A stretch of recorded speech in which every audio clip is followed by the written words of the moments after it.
We just gotta wait for YouTube and my not live notification.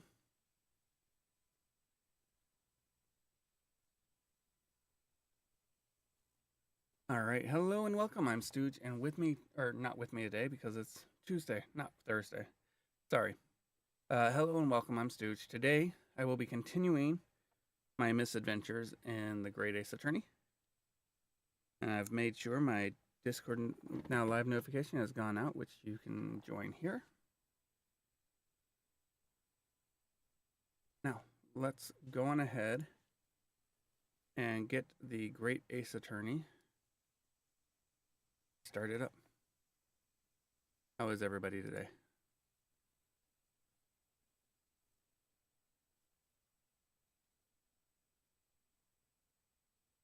Ugh.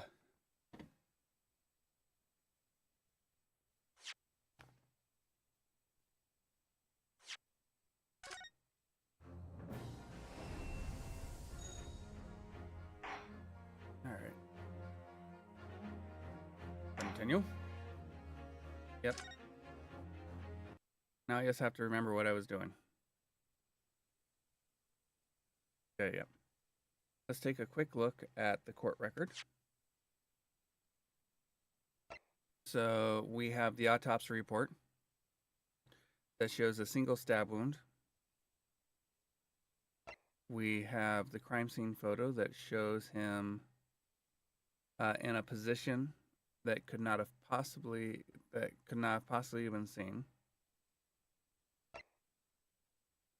The defendants left their gloves with blood.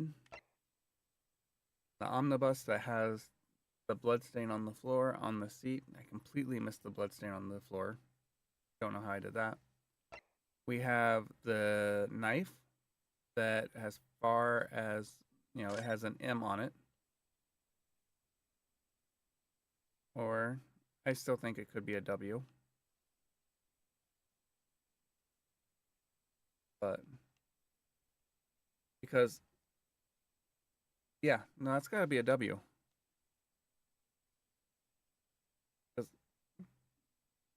Try doing it if it were an M. Try writing that out if it were an M. That's totally a W.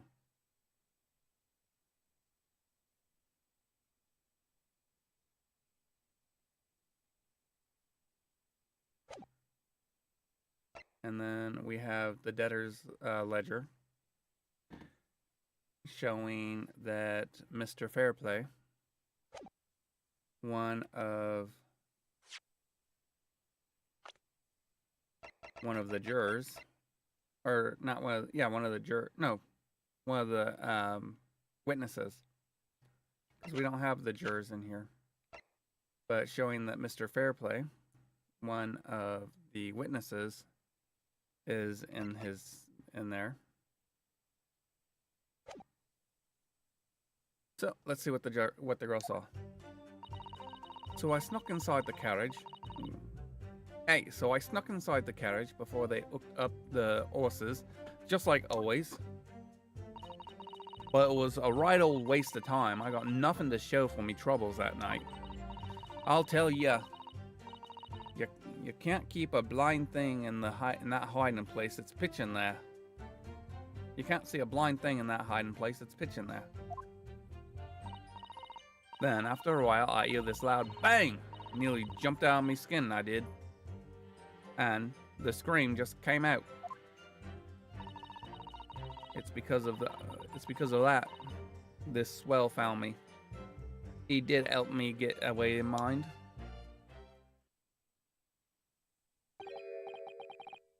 Yes, he let you go. I failed to understand why you would let this street urchin go, Mr. McGilded. Oh, 'tis simplicity itself, my lord. You'll say she couldn't possibly have killed the other passenger. I knew that for fact. How? As I'm sure I said before, sir.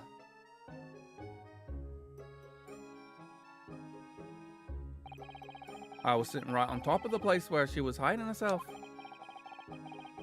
I think a demonstration is called for. I think a demonstration is called for. This is where I was sitting that night. This is where I sat that night. And the cubbyhole in which you have spoken is underneath this seat, I presume.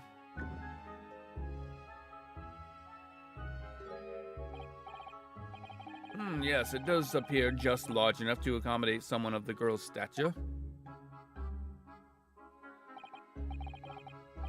Aye, but of course the wee lass was stuck in there. Because I parked myself on the seat for the duration. Ah! So you see, that's why I let the lass bolt. I knew that if the police found her, they'd automatically assume she'd done it.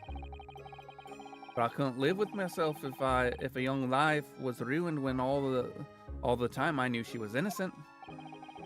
That glare that he shot her. Wow.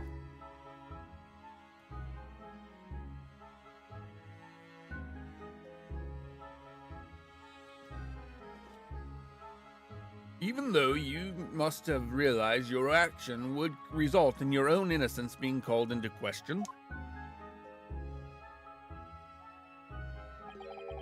Not at all, my lord, not at all. I knew my own heart that I was innocent. So I thought it was worth taking a punt on my own good name for the sake of this less fortunate lass. My goodness! What a perfect gentleman! My lord! This fine example of a man cannot possibly be guilty of a heinous crime like this. I'm ashamed of myself for doubting you, sir.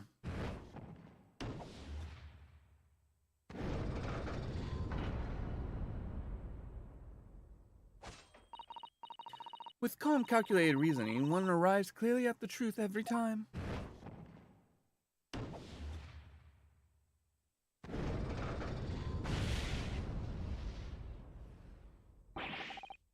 Saints alive!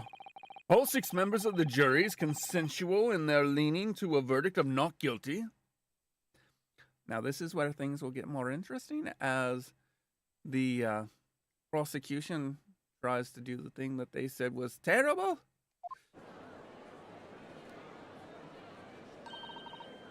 Mr. Naruhodo, well, it must mean what? That we're victorious. No.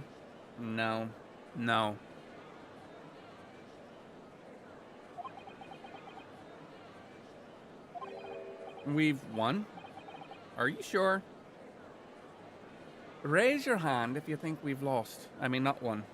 We haven't lost yet, but we definitely haven't won yet either. Objection!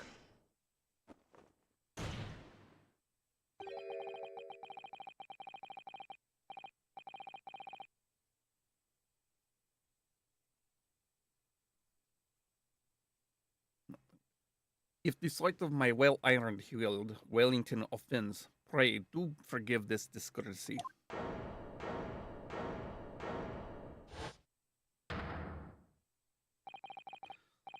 This really is a consummate example of the one monumental flaw in British judicial practices, where evidence and reasoning should be paramount. Emotion rules the day. Emotion? I mean, he's not wrong.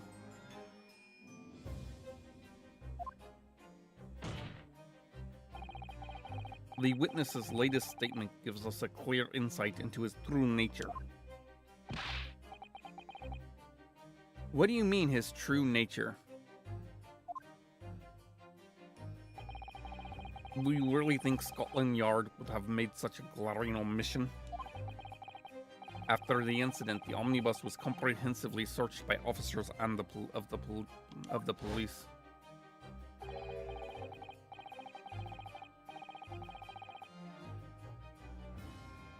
Obviously, the interior of this cubbyhole, as witness put it, was included in their investigation. The compartment under the posterior seat was full of the coachman's belongings. It's noted in black and white here on the police report. Oh my gosh, I've lost my vampire. Good lord. I do not drink wine. The evidence has been tampered with. Now he's an Irish vampire now. In order to corroborate Mr. McGilded's story, someone has unlawfully removed everything from under the seat. Yeah, we saw it all. What? You saw it when you inspected it. Order! Order! I dare say order! Give me a moment, I'm just checking, make sure my phone is... yeah, that's reasonably charged.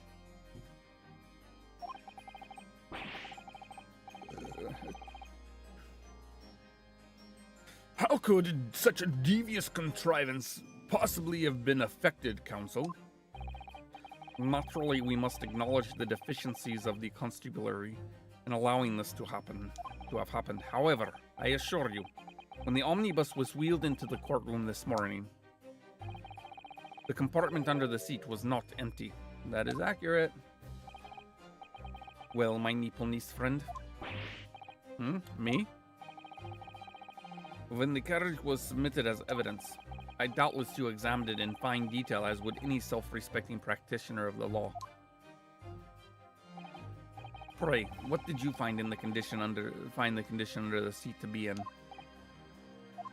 Yeah. Oh, to be sure, the young gentleman will be able to clear this up in a jiffy.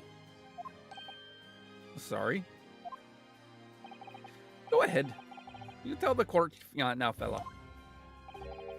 How this is all an elaborate excuse by the desperate Lord Van Zeeks.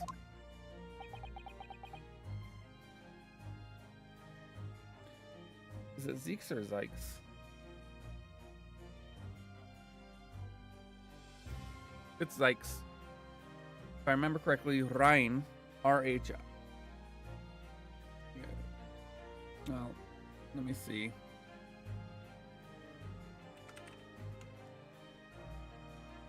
Nope. It is Zeeks. Rhine, R-H-E-I-N, is river.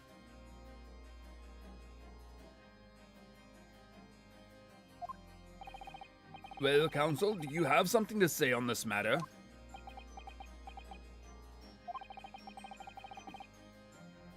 How am I supposed to answer? What can I say about the state of that little compartment under the seat in the omnibus? Unfortunately, I have to say the truth, which it wasn't empty.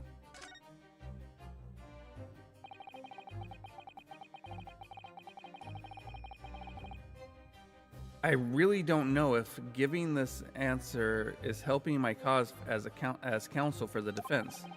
But as far as I remember, at least, when I first examined the compartment, I'm fairly certain there were a number of articles inside it, yes. Are you sure, Counsel? Otto, be whist. What are you saying, you daft doll? I thought you were on my side here. I am on your side. However, I also have to acknowledge the truth of the matter, otherwise things will go poorly.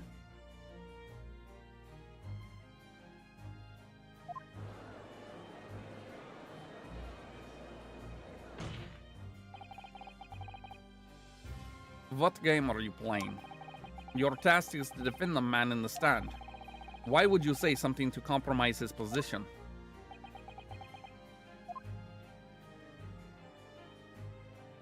Deep breath.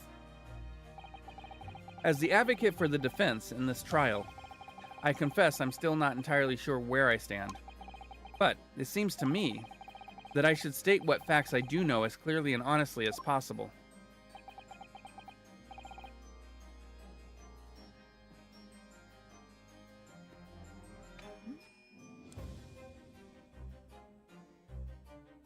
Interesting. 'Tis not altogether pleasing, fella. I'm simply telling the truth, Mr. McGilden. Well, don't forget that you're supposed to be representing my best interest here, lad. Now then. A fellow's memory is a curious thing, not altogether reliable. No, the court must consider the facts. That their cubbyhole under the seat is as empty as the devil's heart, so it is. Do you think perhaps it would be in your best interest now to admit that you might have been mistaken? Are you seriously making a veiled threat at your attorney? Well, I say veiled. It's not particularly well veiled, is it?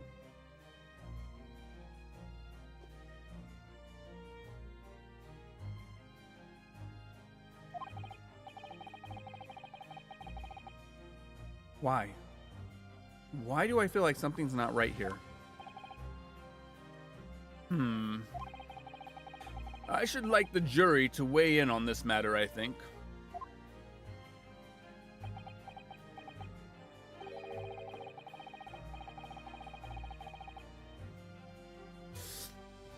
That compartment's designed to house the equipment used to maintain the smooth running of the carriage. The guild's rules state that omnibus should be properly and fully equipped at all times. So it certainly wouldn't have been empty on the night in question. Beppo isn't that irresponsible. That money-leaning fleecer and that pick purse are lying.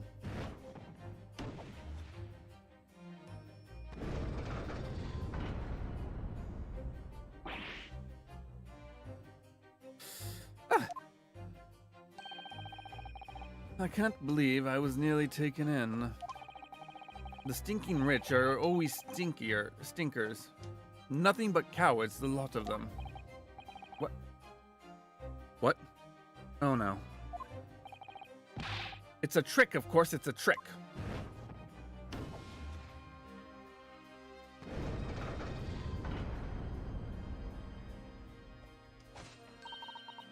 Quite so, I must concur here. Quite so, I must concur here. No, see, I can't do it. I don't want to be shrill. With calm and calculated reasoning, one arrives clearly at the truth every time.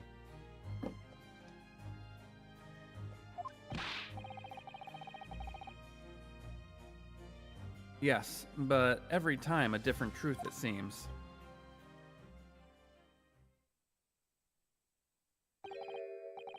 My lord, I humbly exhibit the scales of justice.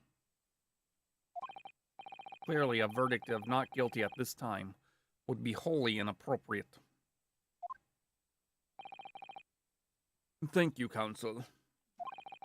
But before we proceed any further, there is a matter of the outstanding cross-examination.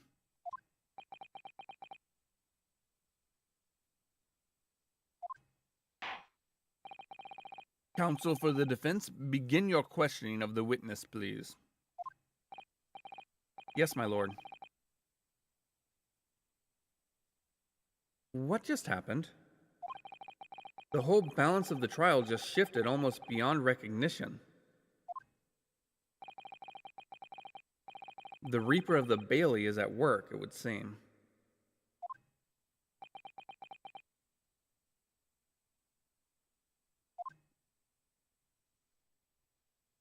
I feel like his name is supposed to be Van Zykes because it's very similar to Yikes. Alright, let us begin our cross-examination. As I try to get stuff situated on my desk so I can easily access it as needed.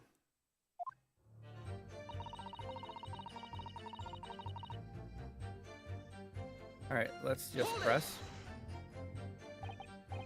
So you were already in the omnibus before it even set off on its run?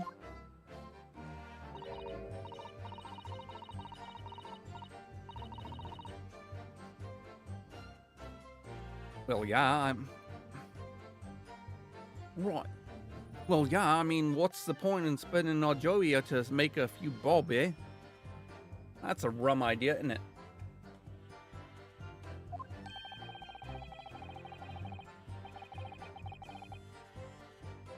I suppose she means to say there's no point in spending money to make money. It actually makes sense. Or perhaps more accurately, it doesn't make sense to spend more money than you would make.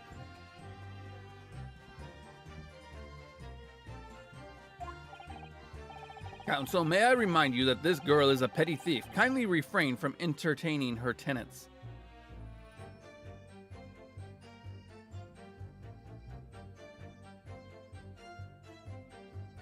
Your Honor, may I remind you that as the counsel of the defense, it is my responsibility to weigh in on all of the testimony. Well, that does clear things up a little. Well, that does clear up a little mystery of the fares and all.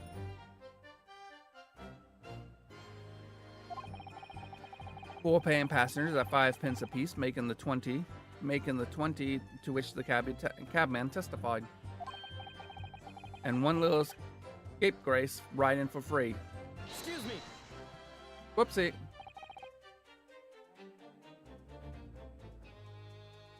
Well, shoot. Missed Lestrade. Did something spring to mind when you heard that last statement, perhaps?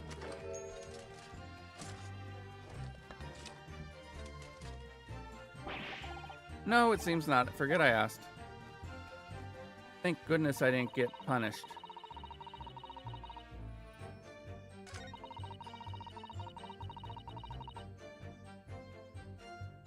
Alright. Let's do this again.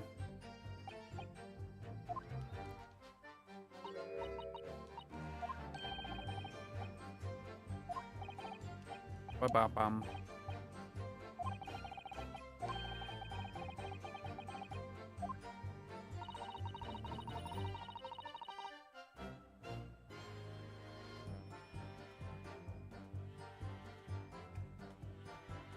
Gosh darn it, I feel the need to sneeze, but at the same time... Oh, there it is. Alright. The rake conk of a driver always go for some grub before his last run, see? So that's when I slipped in the carriage and got myself hidden under the seat. Nice and easy, right? But your hiding place is a storage compartment. Full of equipment for the coach, eh? No?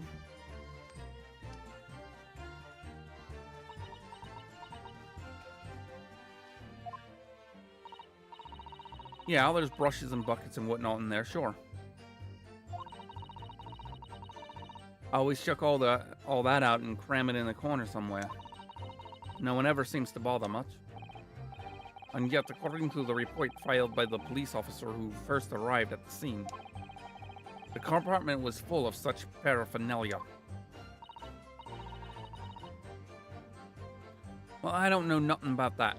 Nothing about that. Like I said, I move all that stuff out so I can hide under the seat. That's all I can tell you. It seems we've reached an end of the line of inquiry. Continue. I should move the mouse. No one wants to see that. Hold it! Hold it! A waste of time? And why is that? Well, most nights I'm on my own in the gob permit at least some of the time. I beg your pardon. Did you say God permit? Did I misread that? I said gob. Yeah, God.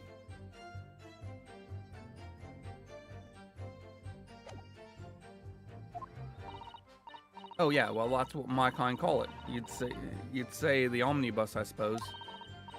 But the point is, any normal run of the carriage ain't got no one in it for a while. And that's when you come out of your hiding place and get away. That's it. Only that night, this cove was sat on me seat from the start. And he didn't budge the whole way, did he? Not 1 inch. I was totally stuck. Do you mean to tell us that you were present in the carriage for the duration? You were under the seat the entire time while events unfolded in the enclosed cabin. Yeah, right, mister? To be sure, I was shocked as anyone. You don't expect to lift the cushion that you've been sitting on and find a child now, do you?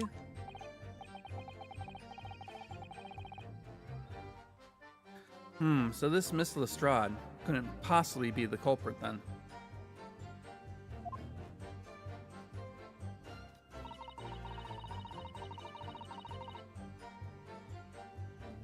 Hold it!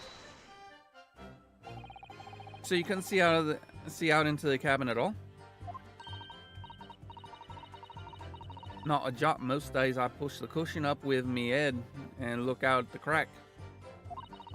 And then I can have a butcher's at who I'm gonna fiddle. I thought you were a pickpocket, not a butcher. I mean, I can't have a look. The seat under ain't as plush as the other one, you see. The seat I get under ain't as plush as the other one, see?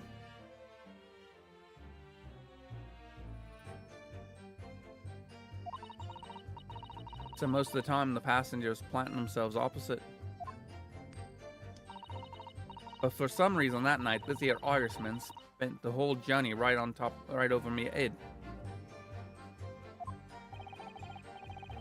And for that reason, you weren't able to push the cushion up and peek out.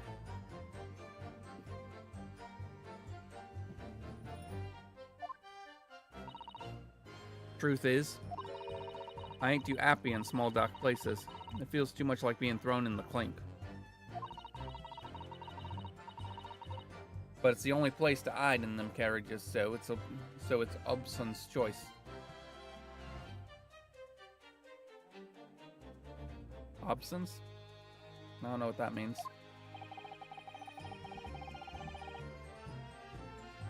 Why doesn't she just stick to picking people's pockets in the open then? I'd say there's some reason she's not letting on, judging from her demeanor.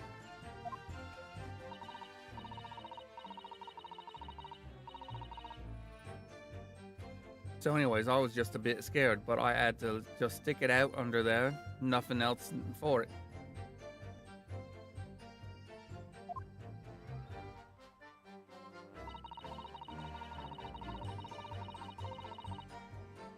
Hold it! When you say a loud bang, do you mean the noise of someone falling to the floor? Could have been, I suppose.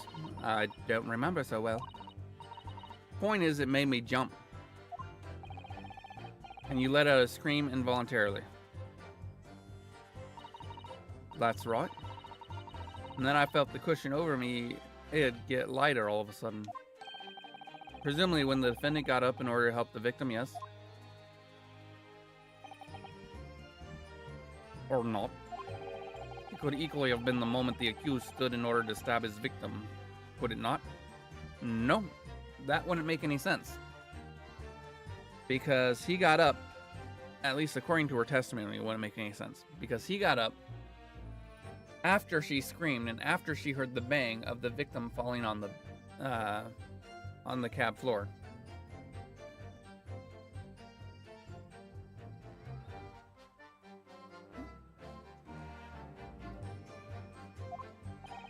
Well, girl, did you see what happened at that crucial moment? Yeah, I saw it.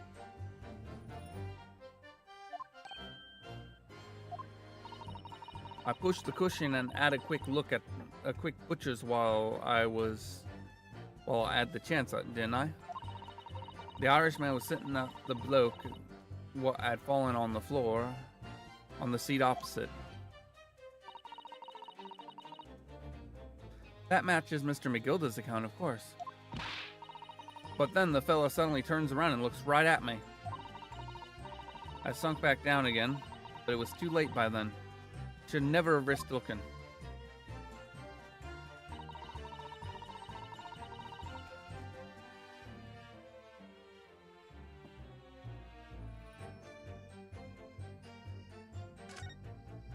Not what I meant to do. Uh-huh. For one brief shining moment, yes. All 6 members of the jury found the defendant innocent. For one brief shining moment, yes. It's clear that they are still very unsure. We could just find some conclusive piece of evidence among this new testimony. I'm sure we would clinch the verdict we want. Yes, I think you're right. And I have this niggling feeling. Something's bothering me, but I just can't quite put my finger on it.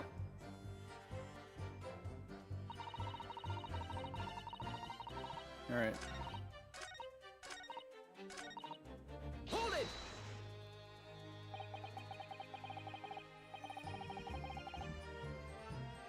And when Mr. McGilda discovered you, he pulled you from your hiding place? I was scared stiff, I was. He dragged me out and sat me down on the seat and all. Next to the victim, Mr. Mason. Yeah. The bloke had his knife in his guts. He was still bleeding. Then the carriage lurched a bit and he ended up falling onto me. How awful. Both me hands got covered in blood. Made me feel sick as a dog.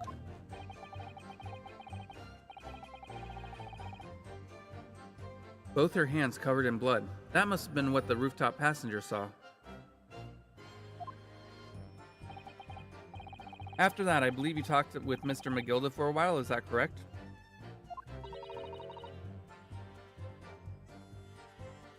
He asked me some stuff. Wanted to know me name and what I was up to that and that. Then I heard something from above. Someone screamed. Yes, Mr. First, on the roof deck, one would presume.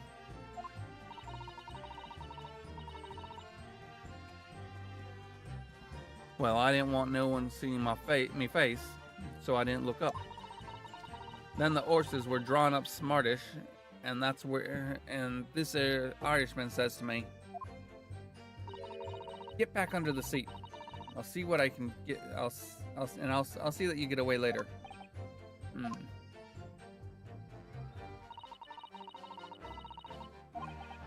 Okay.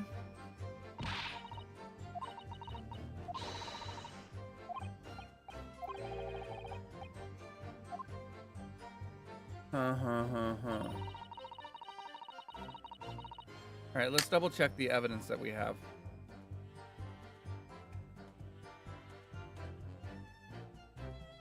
Alright, here we go.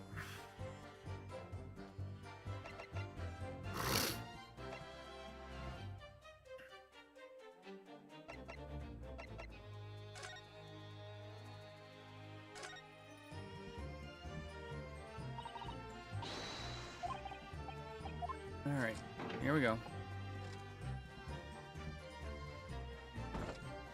So we've got the blood spot. We got that. This is where he was. That's that. And there's that. But this is where the photo of him was. So if we go back and we look at the photo. So here's him. Here you can see this is the door. Because of the fact that this rail ends here. So if we go back into here.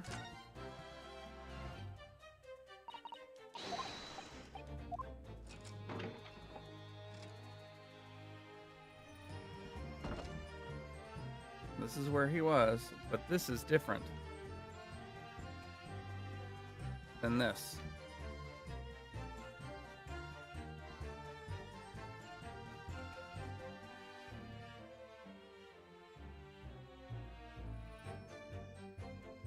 But you can't see the handle in the picture, I don't think. I'll have to double check that. Because there is a possibility.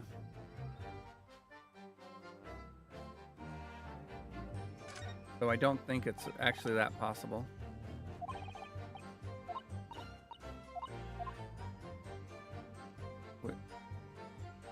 Now, what is this?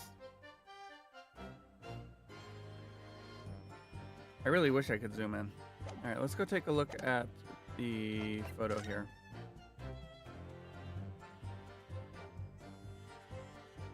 That is different. And you cannot see the handle here.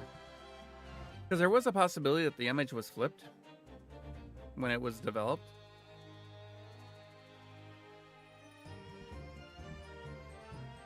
And again, we also have the missing button still.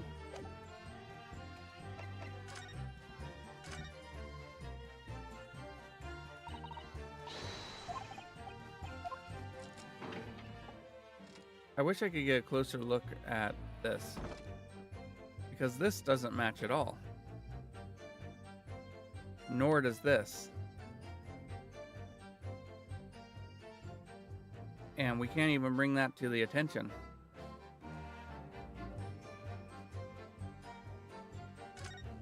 And then we have the fact that this is empty. The seat looks reasonably soft, but it's rather hard when you sit on it. Only just wide enough for two gentlemen to sit side by side, really. Of course, an English gentleman would be dressed in such finery. It would be quite impossible for her to climb to the roof deck, so she would have to be seated here. A woman in a kimono would have the same problem. Women's clothes are very impractical, aren't they?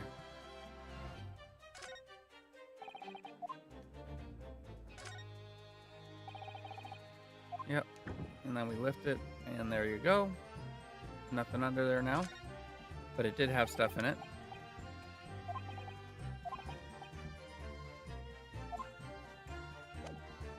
Well, there's the fact. I didn't mean to. There's the fact that the first time we looked at it, there was stuff in it. Come on.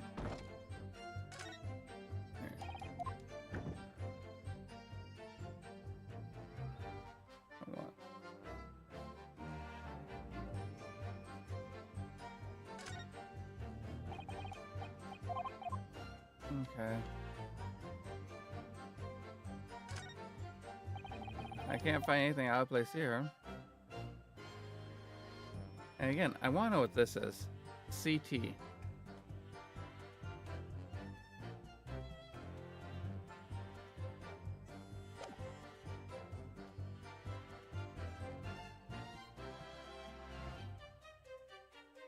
Job Masters London head office. Phoenix Wright Omnibus.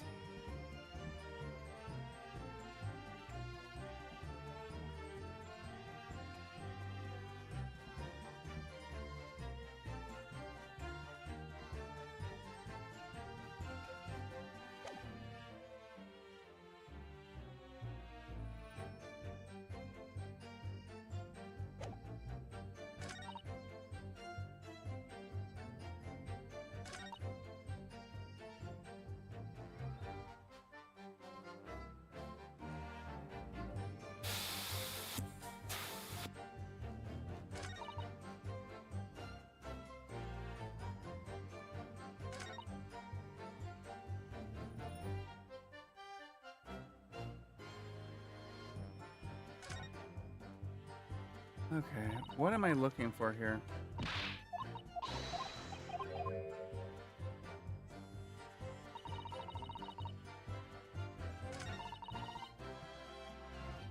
What am I missing? Blood on both her hands. One dagger. The list of debtors.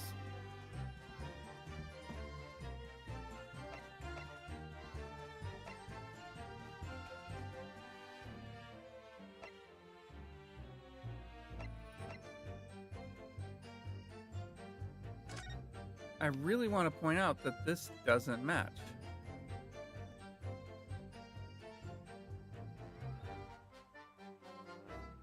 But I know that's not going to be helpful.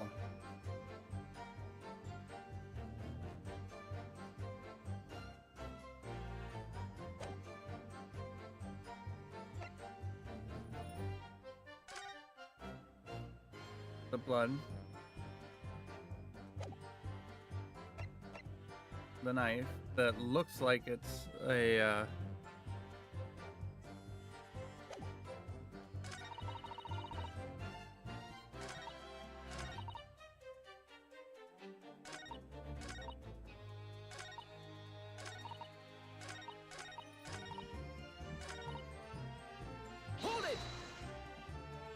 let's just go back through and do the...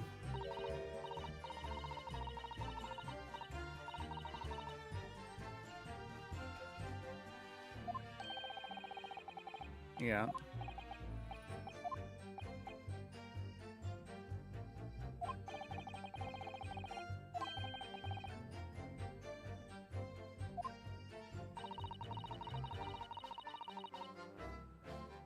Okay.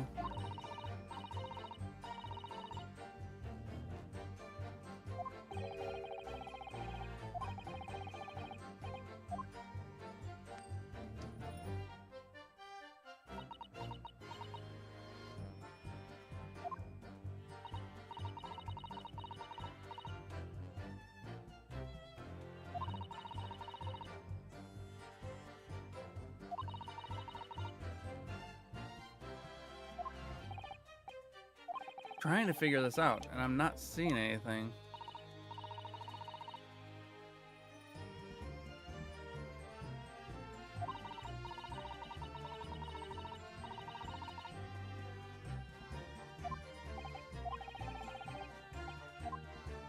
Okay.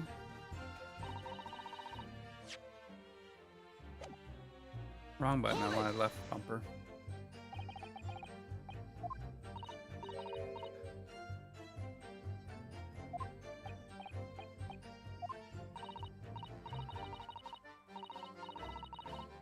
Come on.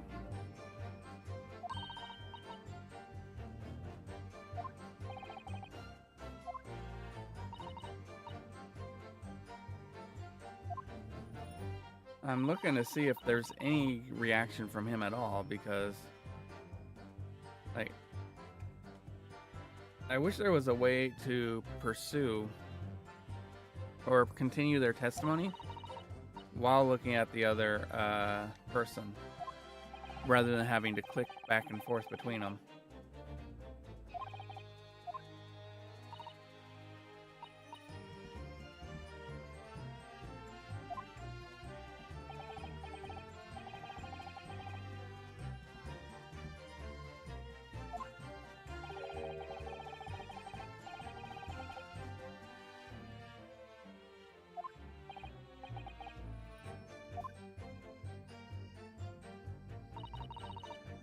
Hold it! What am I...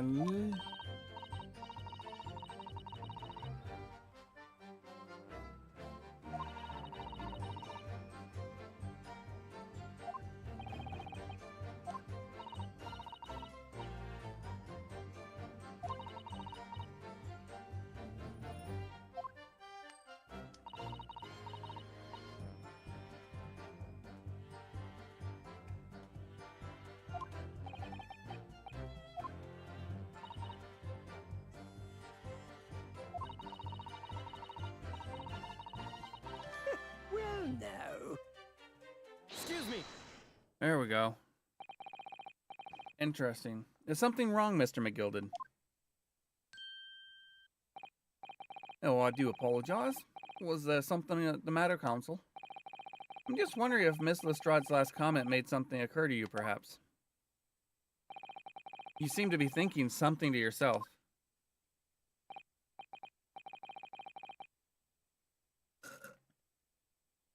Oh, no, 'twas nothing important.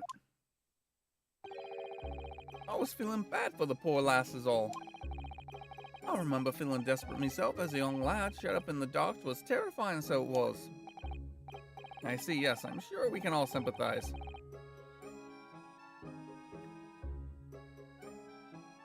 I'm still scared of the dark now. Hi, and I don't know about yourself, but I find that the darkness seems to make everything you hear seem that much louder as well.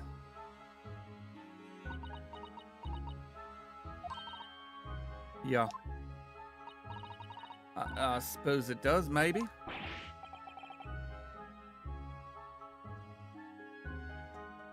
Interesting. Miss Lestrade, did you hear something that night?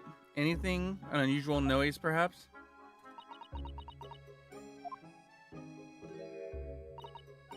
No, not really. All I could hear was the Irishman snoring. But Jabbers, there's no need to tell the whole world of me foibles, you little scamp.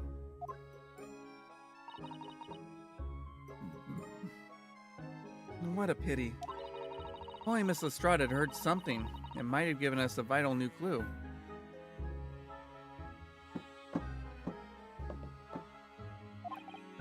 Yes.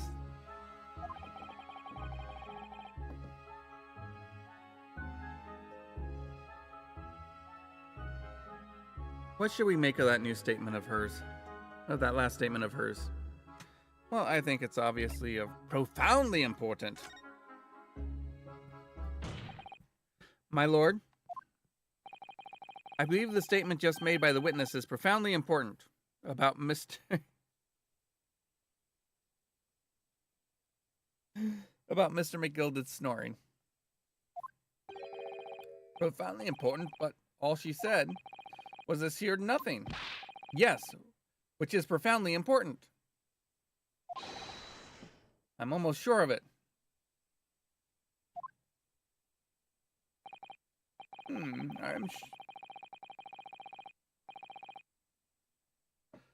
I'm almost sure that I don't understand the inner workings of your Eastern Mind Council. Nevertheless, Miss Gina Lestrade, you will supplement your formal testimony by repeating that last statement, please. What? Supplement? What are you on about? Don't give me all your fancy talk. I know what you're trying to do. Well, it won't work on me. That's right, insulting the judge. Always a good move.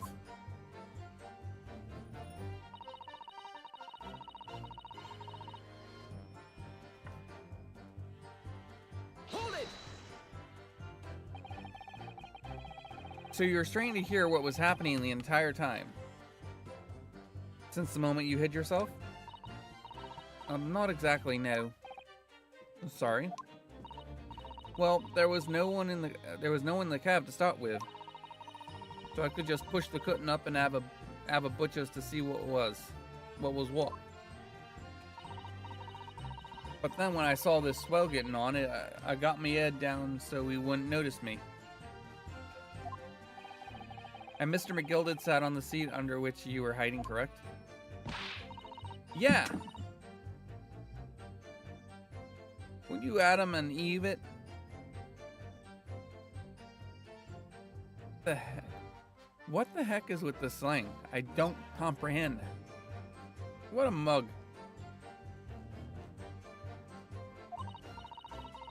So then all I could do was listen.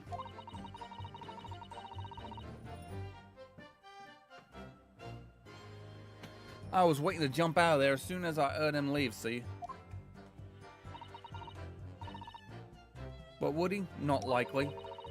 Even though we stopped here and there, I never heard the door open. So I just had to stay put and listen to him driven his pigs to market, snoring like an old dog he was.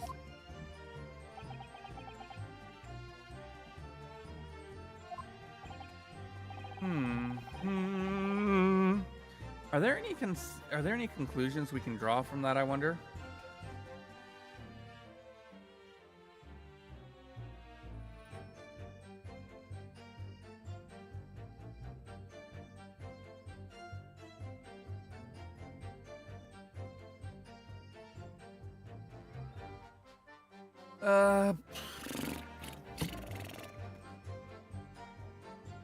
I don't think it adds up.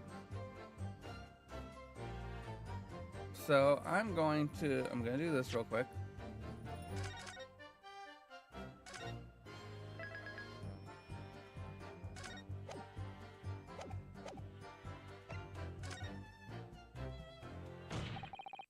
Miss Lestrade, what you have just told the court is clearly at odds with the facts. Huh? At odds? Are you sure, man? Absolutely. It seems my learned Japanese friend is not as dull-witted as I feared.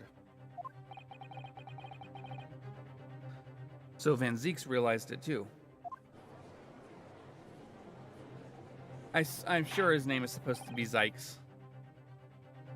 Counsel, I must insist that you bolster your claim with evidence or some complicit party's name at the very least. Yes, my lord. I expect you to demonstrate this alleged contradiction to the court. According to Miss Lestrade, while she was hiding in the omnibus that night, she heard nothing but the sound of Mr. McGilded snoring. But think, Ryunosuke.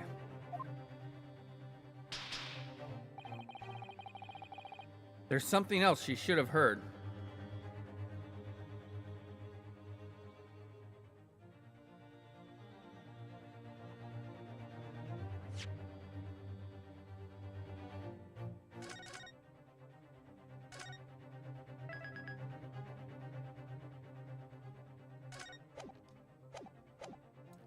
Alright, let's take a look at the court record real quick. So, at best, she would have heard the door open and close.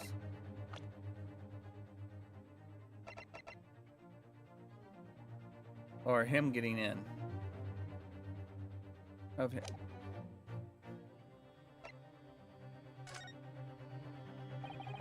Very mild, my lord. Allow me to elaborate. On a particular sound that Miss Lestrade could not have failed to hear in the night in question. This sound very clearly explained the presence of the following passenger.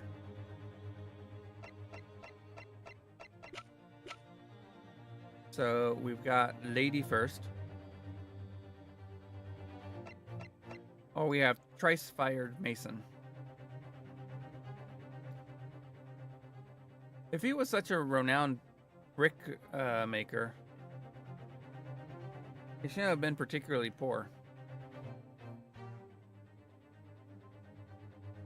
But the question is, who?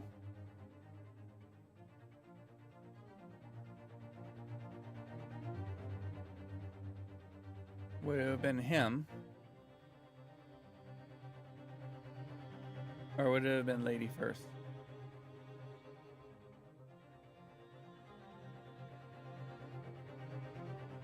Take that!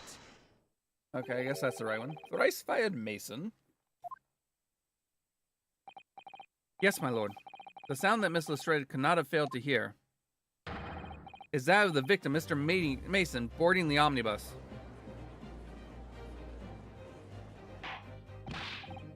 Order, order! Explain your reasoning, counsel. Miss Lestrade, allow me to confirm something. You claimed earlier that you were the first person on board the omnibus, is that correct? Yeah, of course I was. I got on while the driver was in the pub, didn't I? And the next person to board the omnibus was Mr. McGilded? That it was. Not a soul was in the cabin when I climbed aboard. At least not in plain sight. So you were, to all intents and purposes, for all intents and purposes, alone in the enclosed cabin of the omnibus at that time. Did I not just say as much? I wasn't traveling with anyone else, if that's what you mean.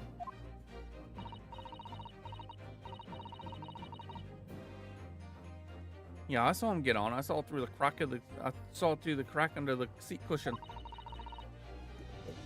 He was on his own for sure.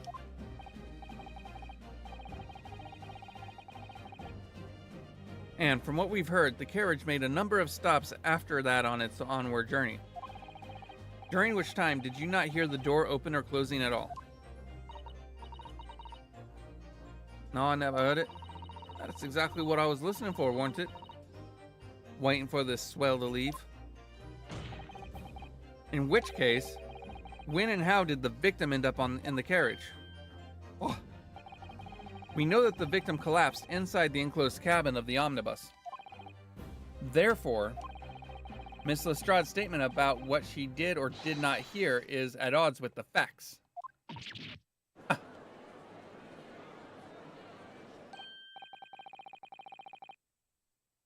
Yes, the petty thieves' statement is clearly flawed. Lord Van Zykes, I'm gonna say Zykes. And for all I know, maybe it's not German. Let's see.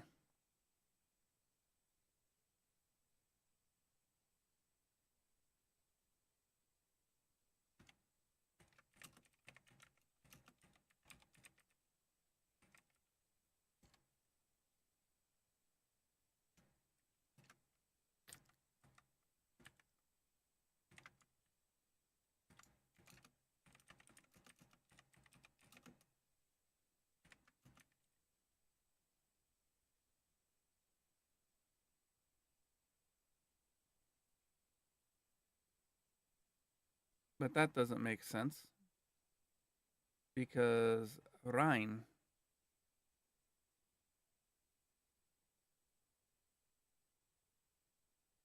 is EI. No, I do not want the freaking AI. Go away.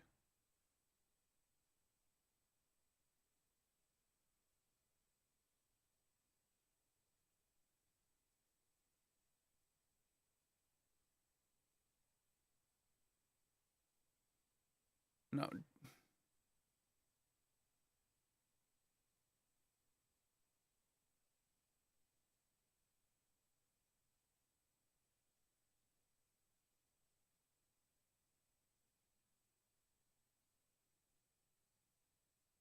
Is it?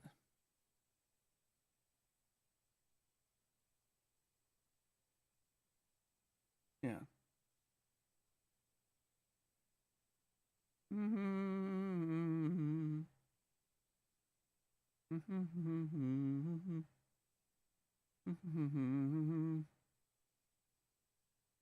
Gosh darn it.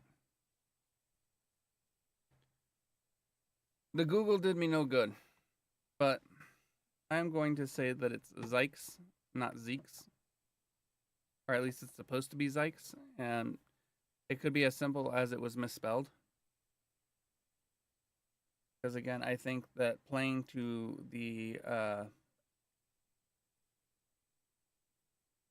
what he's supposed to represent, it should be Zykes, as in yikes. But maybe I'm wrong. Lord Van Zykes. Yes. He knew all too well that there was an inconsistency in Miss Lestrade's statement.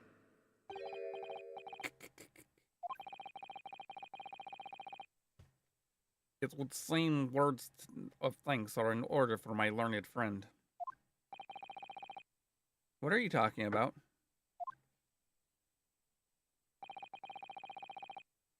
You have demonstrated matters impeccably. Impeccably. This witness and her colorful statements are entirely unreliable. Her words are convenient untruths, nothing more. No, sorry, you can't dismiss stuff out of hand like that. Nope. Nope, nope, nope, nope.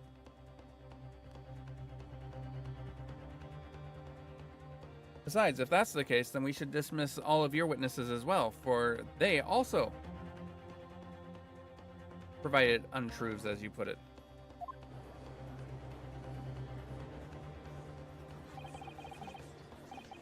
He's dead right. How could the victim possibly not have boarded the omnibus? That makes no sense whatsoever. And this girl is a pickpocket. Let's not forget that.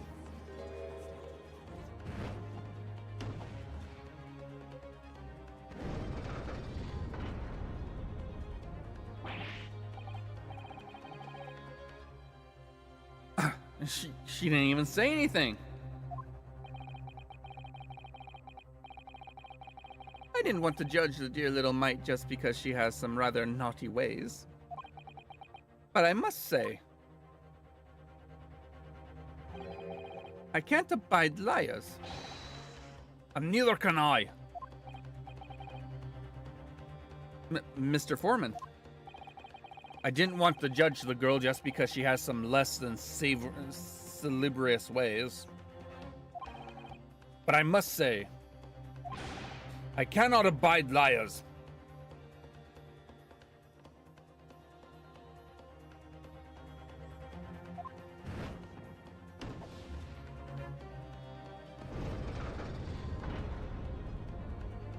No, no, no, no, no. Ah!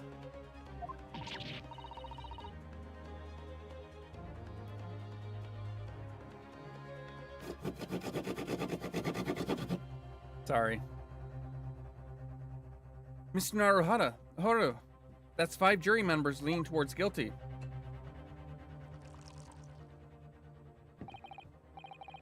Well, your consideration for others is refreshing, my Nipponese friends. Friend. To the considerable troubles you have spared me.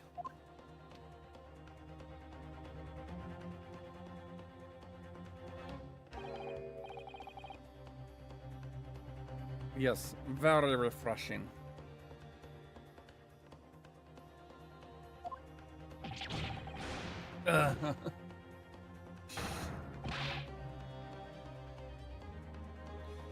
What are you playing at? Have you forgotten you're working for you? Have you forgotten who you're working for, you useless Eastern Ramadan? Cut your tongue, don't you worry.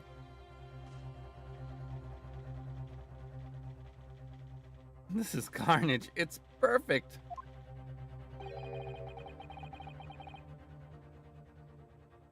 Juror number 2 is the only one left. Mr. Naruhado, the way this is going, I know. If we can't find some new way to convince everyone of Mr. McGilded's innocence, the judge will rule and we'll have lost.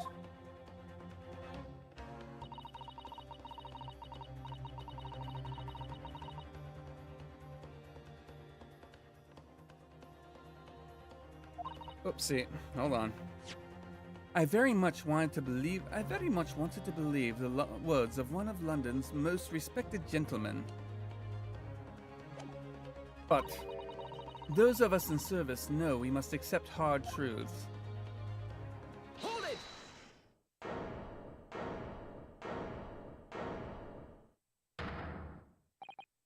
Yes, the witness's last statement seems to have revealed critical inconsistencies in her story.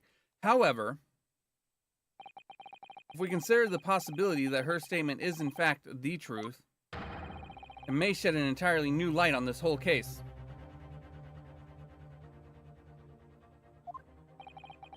What are you saying?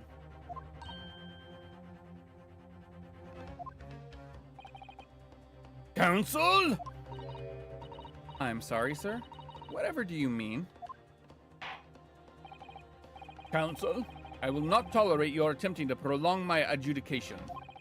Explain yourself at once.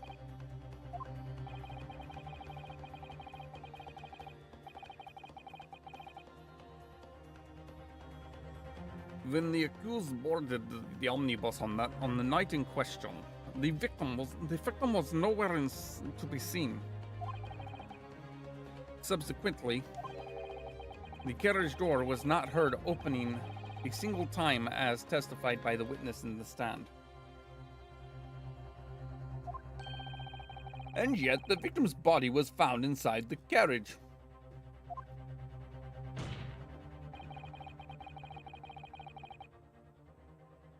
If the petty thief's words are to be believed, how do you explain the victim's miraculous appearance inside the cabin of the omnibus?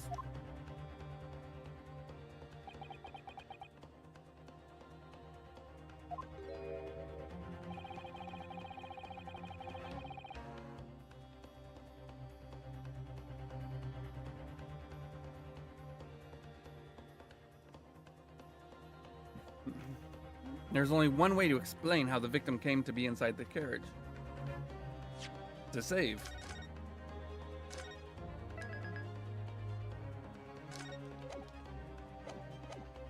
Alright, let's see. Let's take a look at the omnibus.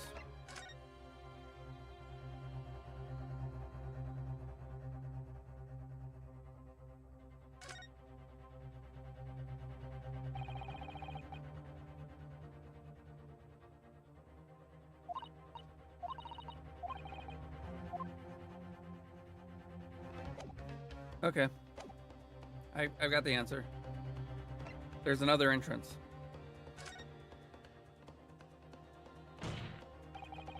If the door wasn't opened even once, the only explanation is that the victim entered the enclosed cabin some other way. Objection!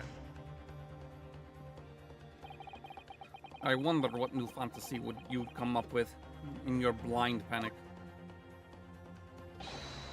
But behold, the omnibus here is for all to see. The only one side of the enclosed cabin is furnished with a door. The other has only windows. Fixed windows which cannot possibly open, in short. There is no other entrance into the cabin other than the door. Objection! But there could be. There's one possibility you haven't considered. Oh, really? Yes. One other way inside that isn't a door. That isn't the door. Another opening, the use of which allowed the victim to appear inside the enclosed cabin. All right, counsel. The defense will identify the location for the court. Here is the omnibus on which the incident occurred. Where on earth is this entrance by which you propose the victim entered the cabin? Take that! The answer is obvious. It could have only been the skylight. I say, the skylight? Objection! Your ludicrous proposal almost has me lost for words. However, Objection! the skylight may well be large enough for someone to pass through. Objection! So you claim. But you have a shred of evidence to support your addle-brained theory. Both Mr. McGilden and Miss Lestrade said the same thing in their testimony. They each claimed to have heard a loud thud such as the noise made by someone falling to the floor. Yes, which has already been explained as the sound of the victim falling from his seat having been assaulted with a dagger. Yes, it has, but would a man slipping from the seat onto the floor really have made such a loud noise as the witnesses described? A noise loud enough to cause Miss Lestrade to let out an involuntary cry, in fact? Good gracious! Perhaps, in fact, that was the moment the victim made his entrance into the cab. No, let me rephrase that. The victim didn't enter the cab as such. He fell in. He fell into it. Objection! You're now suggesting that the victim fell from the skylight into the cab. That's simply impossible. How can you be so sure? Because if the victim had fallen inside through the skylight, as you say, the passengers on the roof deck would have seen it happen. Assuming that they're not all in cahoots. Let's take a look at our victim. Let's take a look here at our witnesses. So he was facing forward. He couldn't have seen them. But then you have these two. Now we know that Mr. Fairplay is indebted to McGilden. And Lady First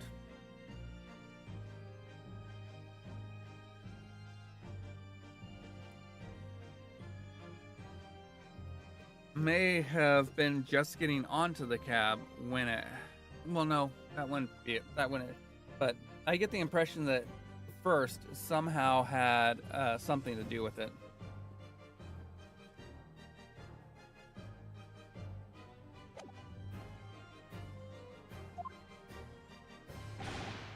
And yet, not one person made mention of such events in their testimony. Well, yes, that's true, but... Hold it!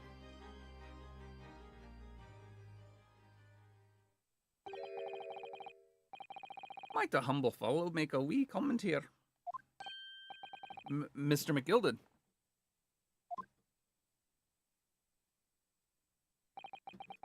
To be sure now, the two fellows who were sat on the roof that testified afore said nothing of the victim falling through the skylight. But it seems to me, my lord, that 'tis not so much a case of them not saying, but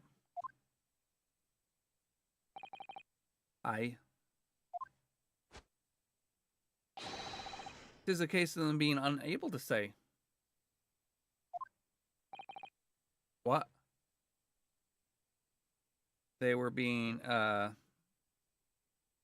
manipulated, I suppose. I think perhaps the two fellows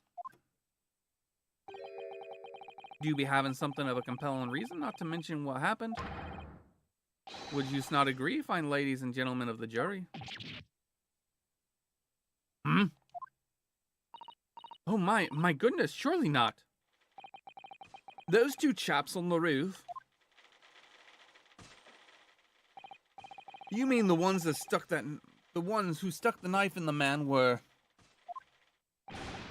Ah!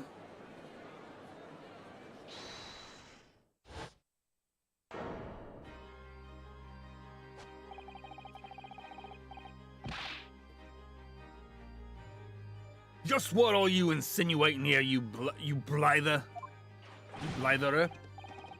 You rotter! He said, you rotter! What are you insinuating?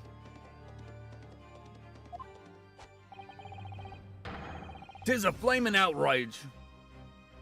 I have a good mind to give you a blinker in a minute. He'll give you a shiner in a minute, he said, and so will I.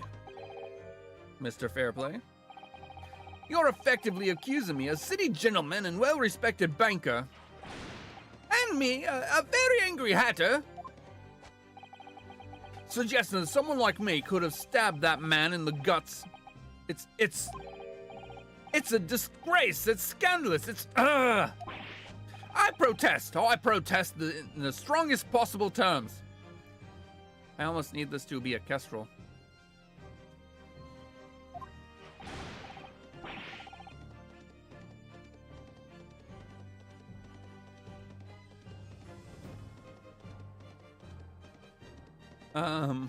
Why is McGilded suddenly right next to them? That's right. I protest too. About you, you rotten scoundrel.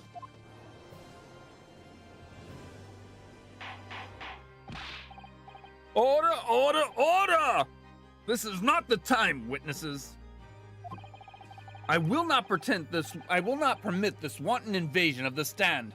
Return to the anteroom at once. How are they hearing this in the anteroom?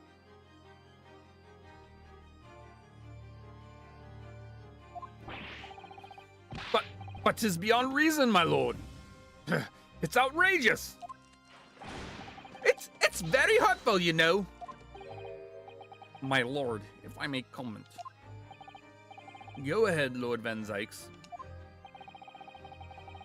It was the defense that incited this outburst from the witnesses. My learned friend has seen fit to abandon all protocol and accuse the witnesses without proof. No.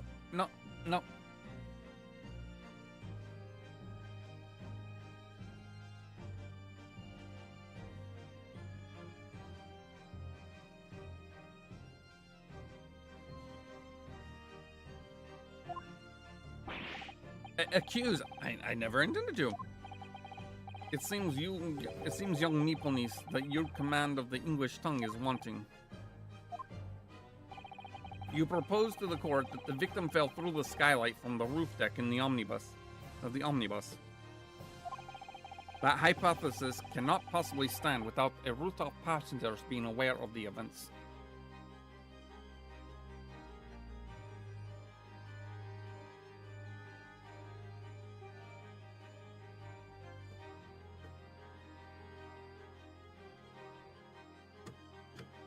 My question is, how did the door get locked? You have branded these gentlemen liars. You have intimated their criminal guilt. I mean, let's be honest. They were caught lying before. All three of them. In all British courts of law, that is what is termed a baseless accusation. I don't know that's baseless.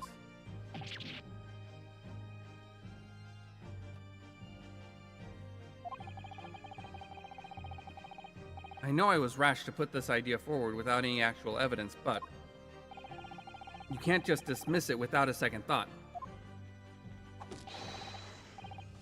What are you wasting time for? Get them to testify. Yeah. Get them to testify. I thought there was something fishy about that hat from the moment I laid eyes on the fellow. That hat when yep. We ought to see this matter through, one way or another. I'm getting my voices all confused, and I'm sorry. If there is filth and rubbish in our midst, we must dispose of it at once.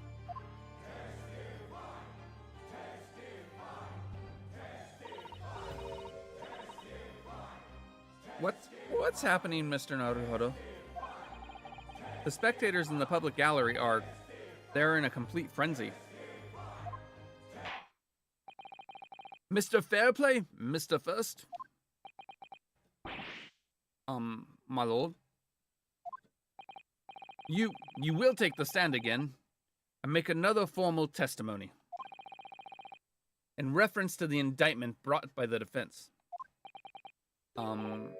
Yes, my lord. I didn't come here for this.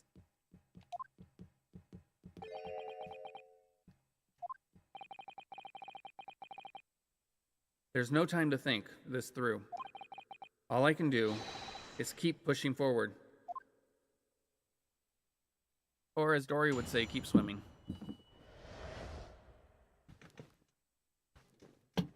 Or more accurately, Dory would sing that. Refuting the accusation.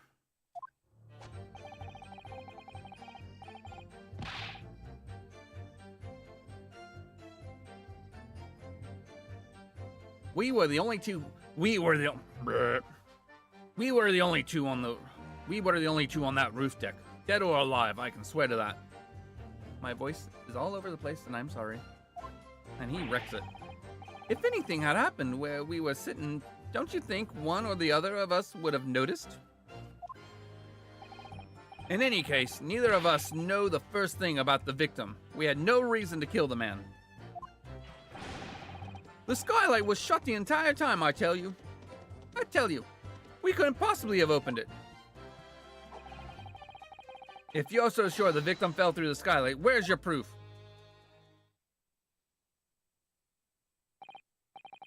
I must say that on listening to the testimony, it is somewhat hard to imagine. Well, the fact of the matter is, Your Honor, that one of the two, at least one of the two, had reason to want him to get blamed for the murder.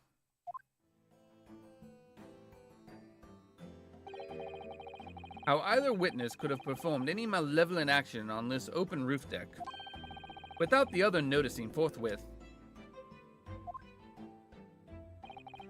That's right, you see? We're innocent, I tell you. Although logically, of course, the argument falls down if the two of you were in collusion with one another. What? Eh? According to investigations by Scotland Yard, the two witnesses share no common dealings. Ha! Well, I don't trust coppers any more than I trust the stinking rich.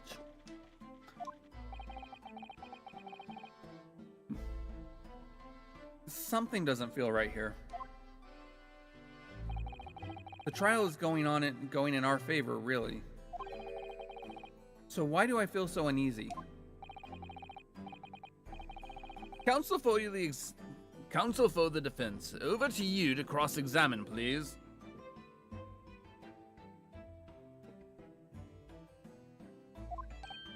Oh, yes, my lord.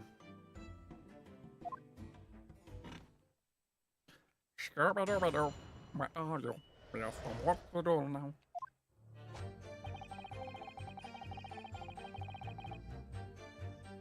Hold it! Hold it! So at no time did the victim, Mr. Mason, climb up to join you on the roof deck. Absolutely not, Dickon.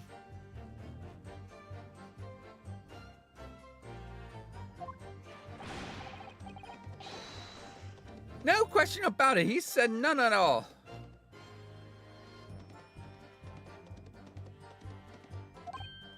Oh, but yes, of course. I remember seeing them both. I saw the victim inside the enclosed cabin talking with this man here.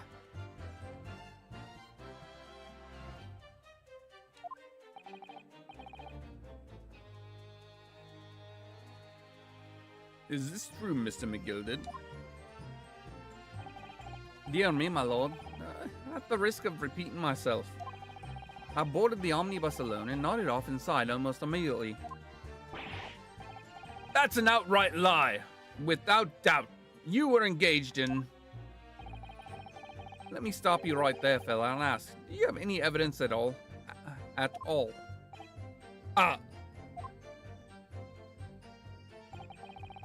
There's about evidence in these courts, they say, so it is. You do well remember that.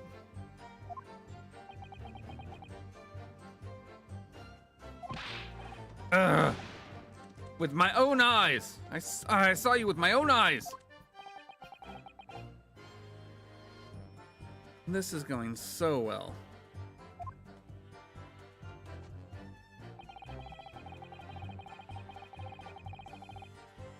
Hold it! Well, it was on the final run of the omnibus past 10 o'clock in the evening. It would certainly have been quite dark. Perhaps too dark to see clearly. Is this some kind of lock? Is this some kind of joke, he said? Is that what this is?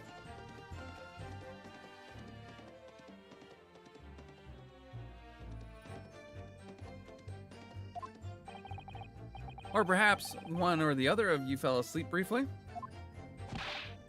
Are you fair dinkum, sir? Are you serious, sir? That's what he said. Impossible, I tell you. Sorry.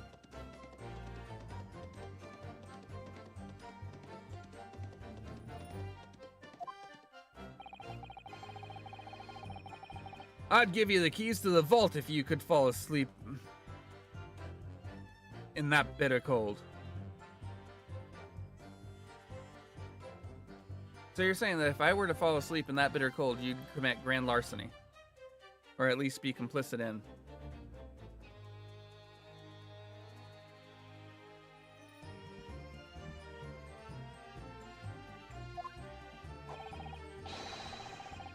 And if you did manage it, your eyelids would freeze shut and you'd never open them again.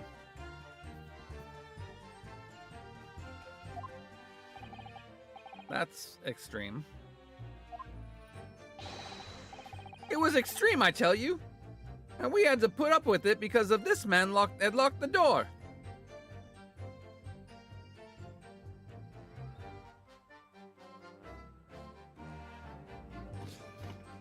Thank you for that crucial piece of testimony that I'm going to have added to the court record.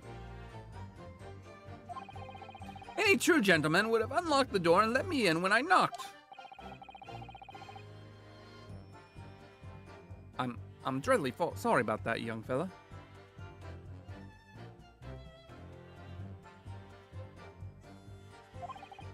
But you see, I was away with the fairies and I didn't hear you at all. That's a lie! I saw you through the glass. You were talking to someone. Now, 'twas a cold night, so it was. People do be seeing things that aren't real in the cold. 'Tis hardly surprising. Seeing things!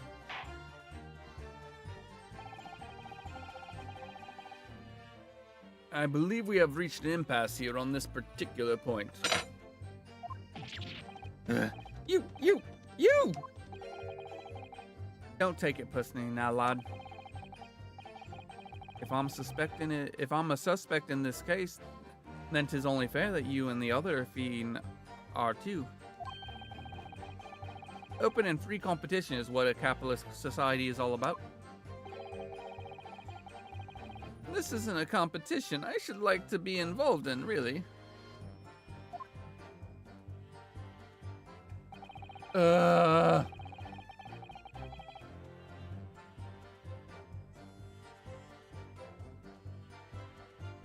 In any case, neither of us knows the first thing about the. Yep.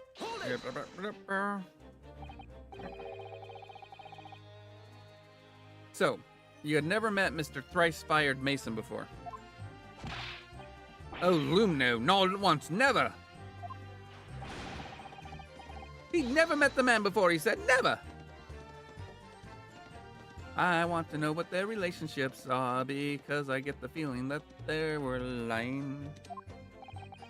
And you, Mr. First, had no prior dealings with the victim either? That's right, sir. Hatters don't have much to do with brickmakers, to be perfectly honest, sir. I find it very difficult to believe that you're a hatter. Just putting that out there. No, I imagine not. Yeah.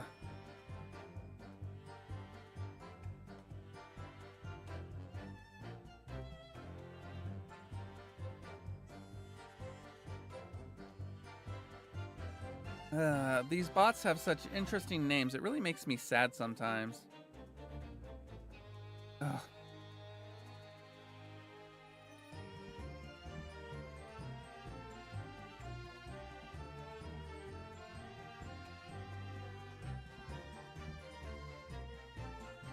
Tantamount pronunciation. It's a good bot name. It's a shame. You see, how many different ways can I put this? Neither of us have the remotest connection to the gentlemen who were inside that inside the cabin. Excuse me. Mr. McGilden? Yes, counsel. What can I be doing for you? What can I be doing you for? Did the way the assassination give you pause for thought somehow?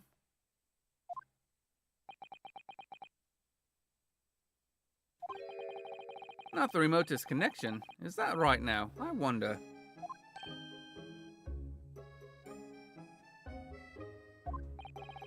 What are you insinuating now? Ah, Mr. Fairplay, it has been too long, so it has. Eh? If I'm not very much mistaken, I believe 'tis fast approaching, is it not, your repayment date? I beg your pardon. You borrowed 20 guineas from me, sir. At an unconscionable rate of interest, you trick me. It's extortion. Well, now, is that a touch of begrudgery, is it? The sort of begrudgery that might motivate a fellow to pass his crimes off on another?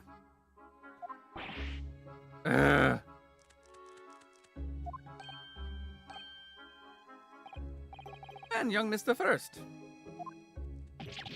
Me, sir? What do you want with me, sir? You do be making hats for a living, do you not? That there top hat's lying about your head. Is that one of your own creations, is it? Oh, well, I'm still just an apprentice, you understand. I'm learning to find the perfect fit for whatever fine gent walks through the door. The perfect fit, is it?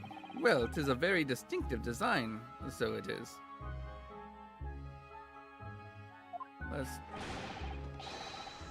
Oopsie, autoplay off.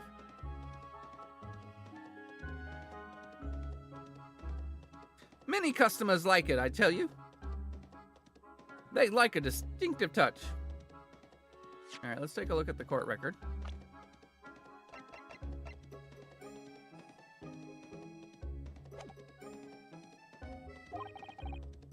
Customers, such as Thrice-Fired Mason.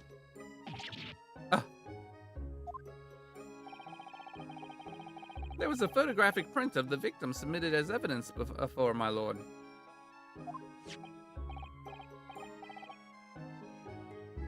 Oh, this you mean?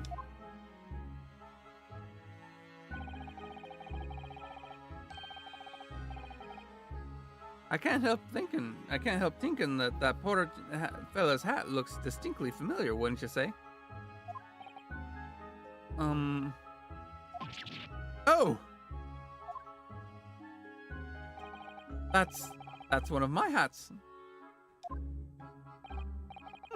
Aye, that it is.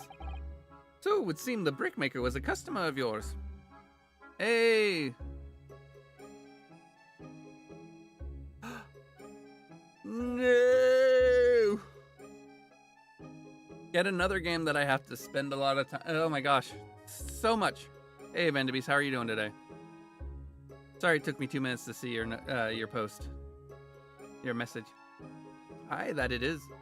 So it would seem the brickmaker was a customer of yours. Aye. The sort of customer, I wager, you could have had a quarrel with over the distinctiveness of the goods. Doing well? How's it going? I'm doing all right.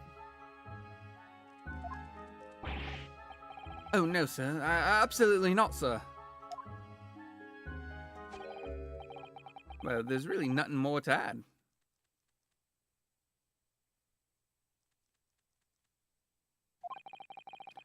It wouldn't be right to say that the two fellas here haven't the remotest connection to the victim, you see.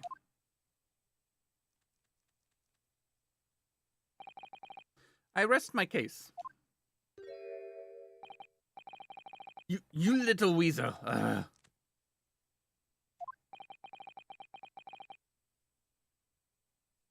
He's better at this than I am.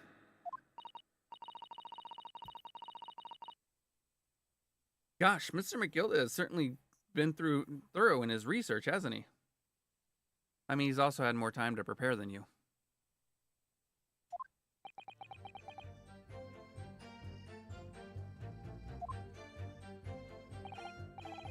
Please don't let me little interruption hold up the proceedings. I cannot do a lilting Irish voice.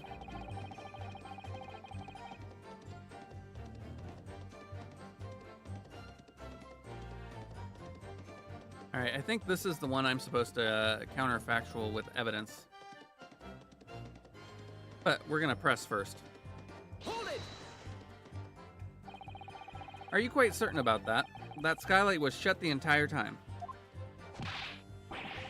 I'm going to lose my block with you in a minute.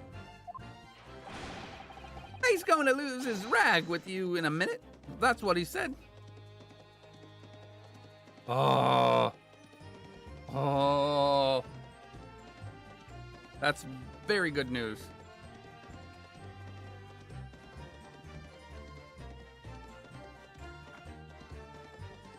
I'm sad that apparently the remake doesn't have any new content though. But I'm still gonna get it and play it on stream because I love Final Fantasy Tactics. I only have one complaint about it. It's too short.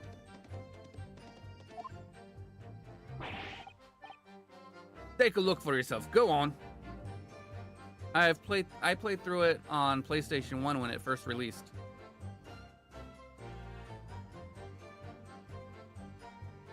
My favorite combination was Monk and Archer.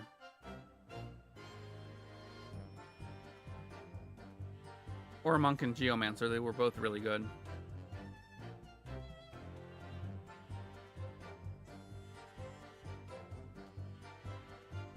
Yeah, Final Fantasy Tactics is the only game, or at least one of the few games I can think of, where grinding too much is a hindrance. Because while the main battles don't really get harder, or while the incidental battles don't really get harder, the main battles do.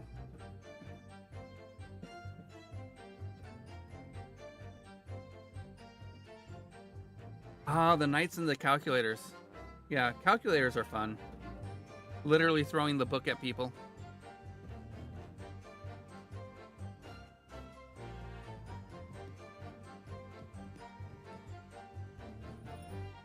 My favorite attack was Wave Fist.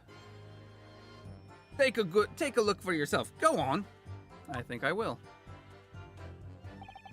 You see? It's shut fast now, just like it was on the night. So it is, of course. A fellow the size of Mr. Mason could likely break through it still and all. What?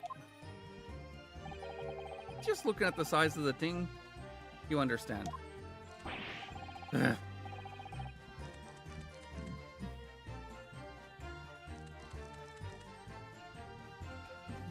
Innuendo much? Now hold on there a minute, sir. The size of the thing means nothing. Not on its own. Let's consider the bigger picture, shall we?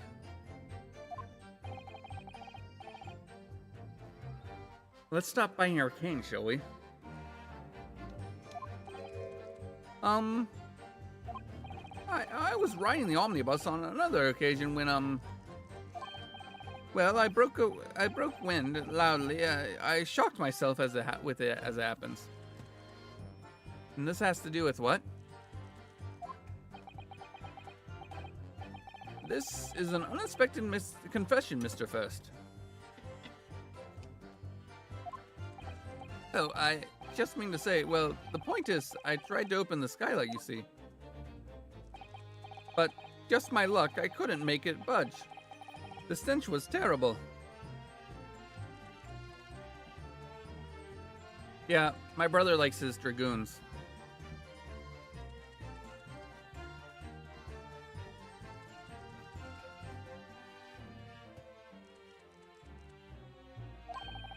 Everyone was looking daggers at me.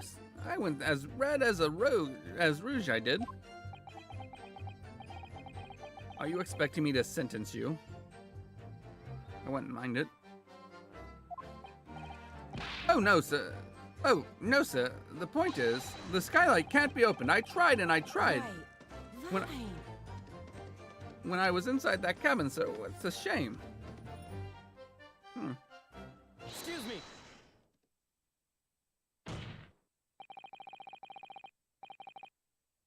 Do you have something to say about that, Miss Lestrade?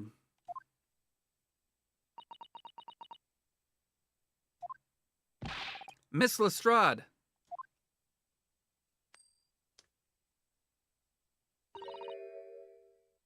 It opens. The skylight. This is what we're talking about, right?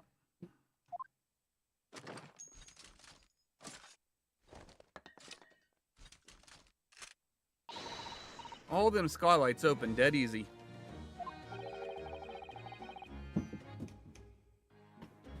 More easily than you can load that weapon? Yeah.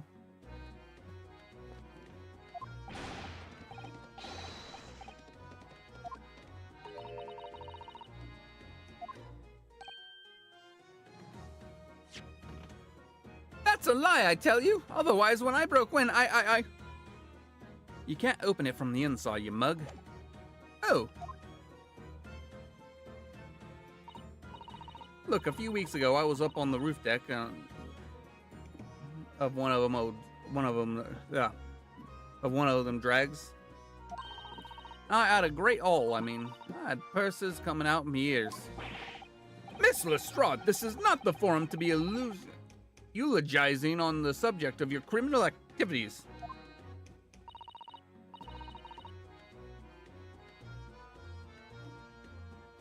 Well, anyway, I had a bit of a scare. When I lifted the bloke's purse, he got wise to me. All four of them surrounded me, so I couldn't top off the bus and leg it. Hop off the bus and leg it. So what I did was I used the skylight, opened the catch, and jumped right through. What? Yeah, the catch for the skylight's on the top side. That's why you can't open them from the cabin. The skylight opens from the roof deck? Yeah, you can see it if you examine it. Genius. Bailiff! Climb up on the roof of the omnibus at once and verify the witness's claims.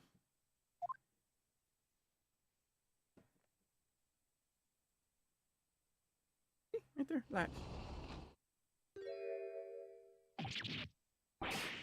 Oh, my hat!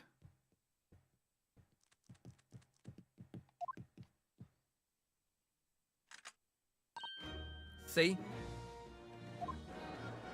I love her attitude.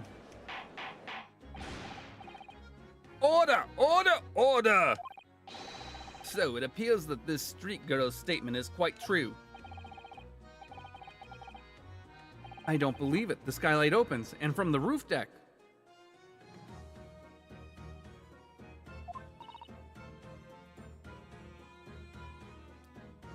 How did you not notice that when you were doing your investigation of it? Hmm?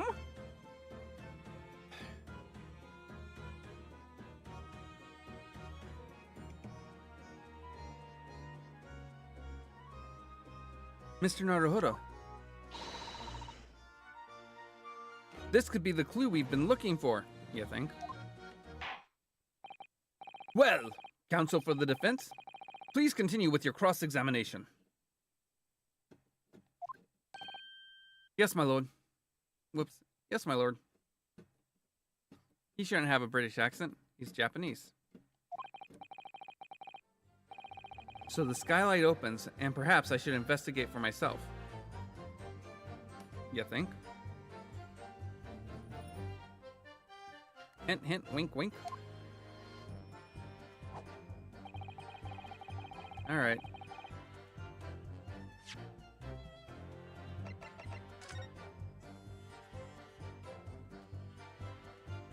Investigate. So the skylight was fastened shut before, but now the catch has been undone, so we should be able to open it.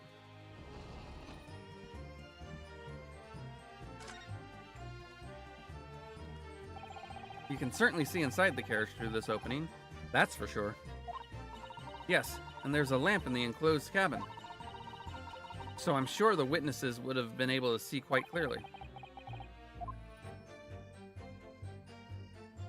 How about testing whether or not a person can fit through it? Since that is currently what the line of inquiry is about. Yoshinoi.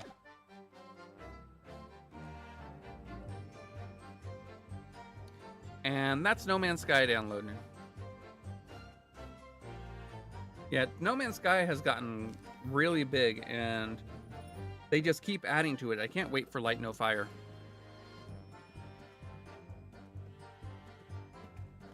Because while Hello Games got off to a rocky start on No Man's Sky, their continued support of it and improvement speaks volumes.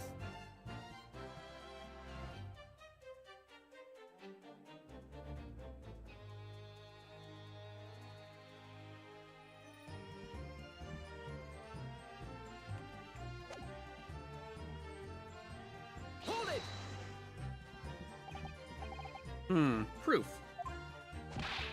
That's right, I demand to hear it. We came here to say what we saw, I tell you. Not for this. But you can call us both sincere. But you call us both shysters.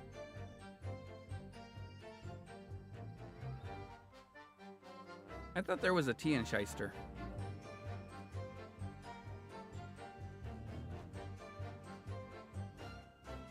You brand us criminals. You call us liars, that's what he means. You accused us of doing it. As it stands for the moment,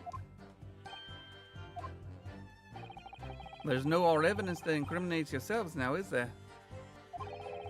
I believe we're much in the same position as one another here.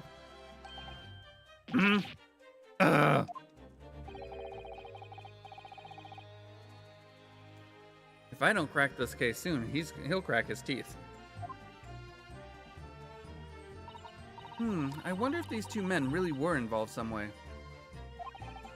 I couldn't say. I mean, I don't really know anything about them, do I? Although, by the same token, I don't really know anything about Mr. McGilded either. It's so hard to know what to believe here. I think we should try to remember that it's evidence alone that can truly determine the outcome of a trial. Evidence. No one can argue against decisive evidence, including the members of the jury. So you're saying that what we need now is to find a conclusive piece of evidence. Yes, Mr. Naruhodo, precisely.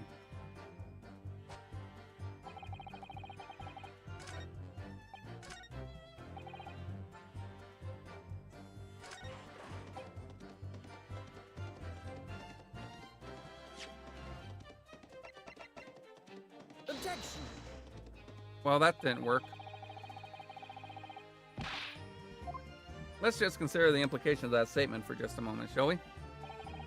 What implications, counsel? Nothing strikes me about it. Exactly. There's nothing striking about it. What does strike me is your propensity for the inane, however. I need to clear my head and come at this again from a different angle.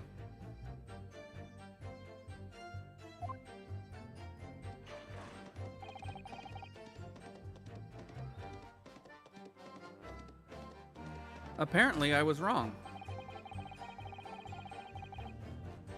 Alright, hold on. Thought I was right. I should have gone with my gut and saved there. Oh well, doesn't really matter. I've still got 4.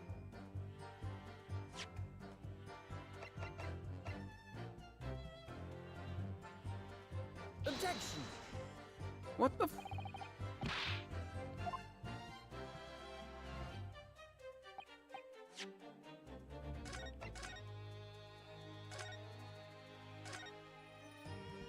What the bloody blazes?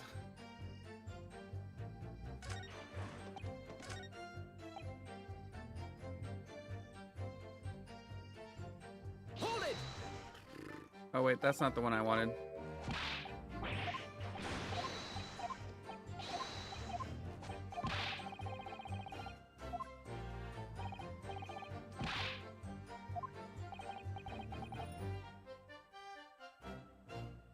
No motive,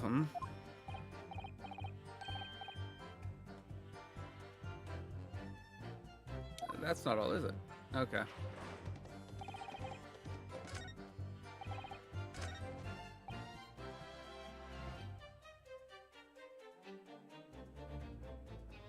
Hold it! Alright, well, it was on the final run of the omnibus, past 10, blah, blah, blah.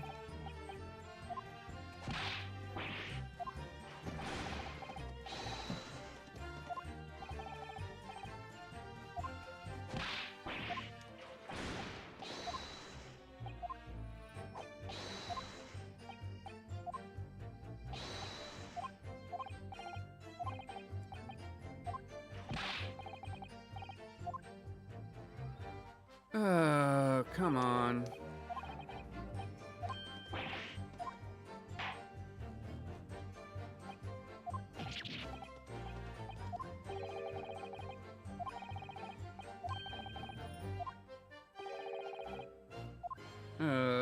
Come on. What the heck am I missing here?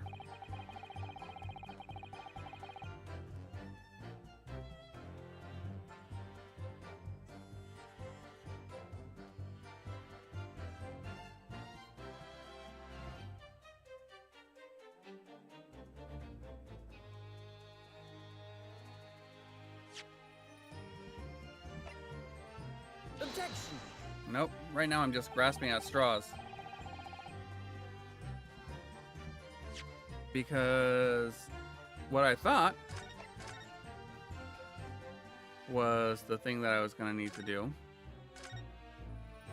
is not.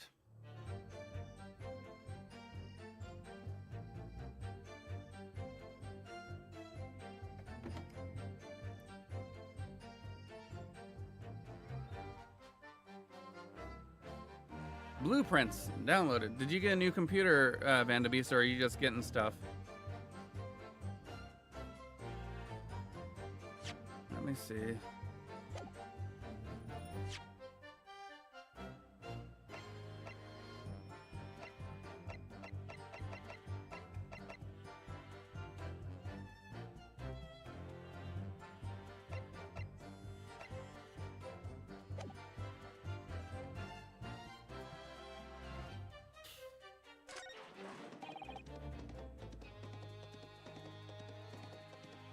Adjust it up on the steam cell. I wonder. Do I have to... Can I present from here? Nope, I cannot present from here.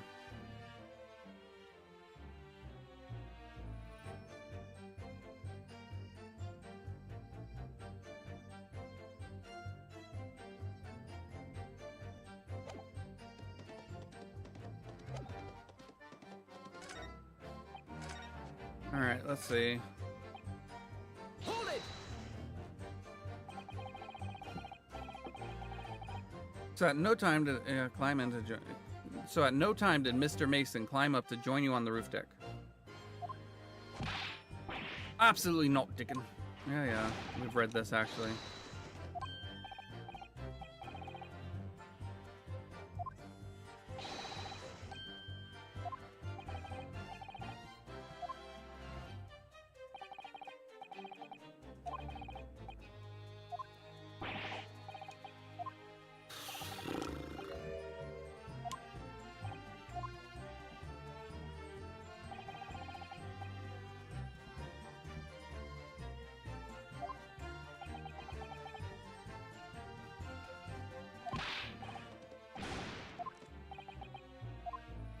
Come on, what the heck? What am I missing? Okay, we've already done that. Hold it!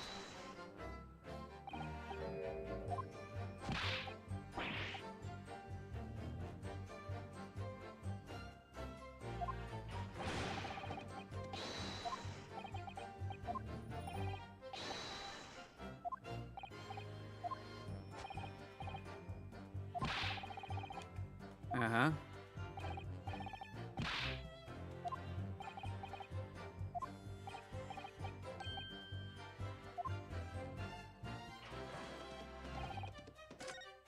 So that's the one that's changed. But at the same time, when I tried to present the ledger, which shows his connection, maybe this? Nope. What am I missing here?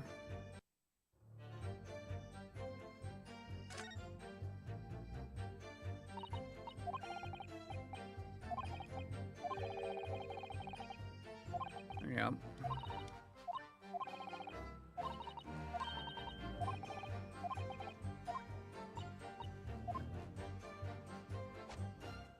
Okay, we were the only two people on the roof, I can swear to that.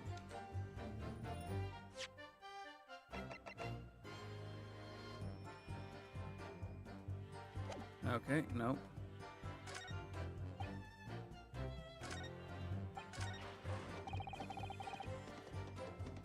I tried that. It did not like it.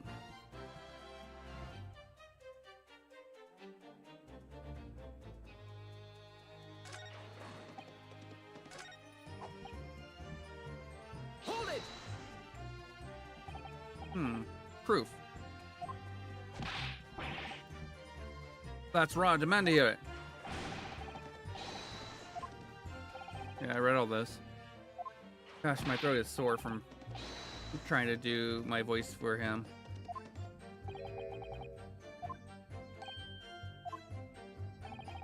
There's no evidence that incriminates yourselves now, is there? I believe we're in. Yeah, okay. No change here.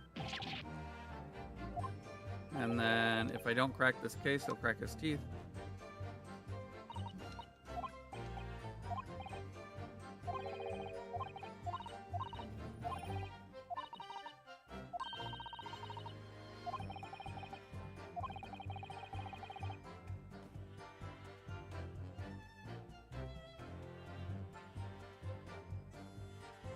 What am I missing? Yeah. The quarterly steam cells in which everybody goes broke.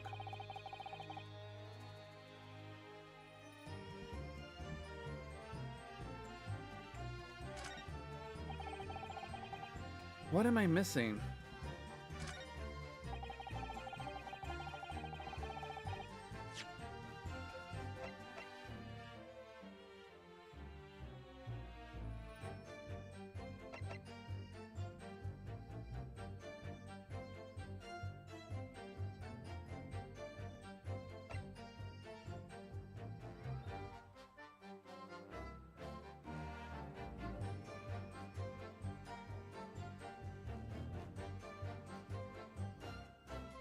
There's something I'm missing. But what? Oh, wait.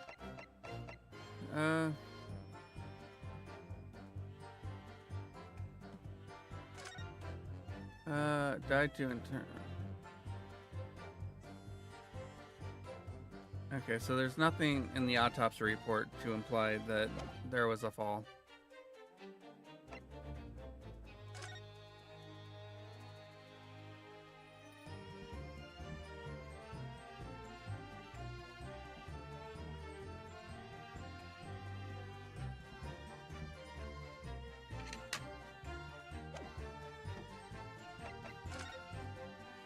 Is there a button up here that I missed?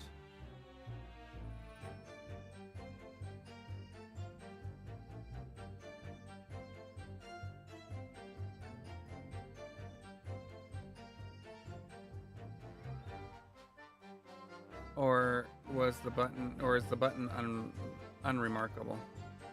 I wish there was a way to zoom in. That would be... Oh. Would you look at that? So this is the roof. Yep. So people say, yeah, I wonder, yes. And they have to pay money. Yep. Brr. Can't imagine being that. Just made me think of something horrible. Could you imagine being dragged around the city in the freezing cold as punishment? Perhaps this is the real price you pay to stay out late.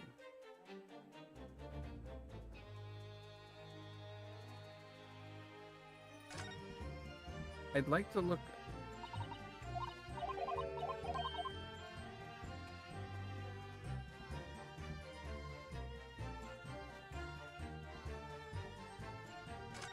Maybe if I go inside.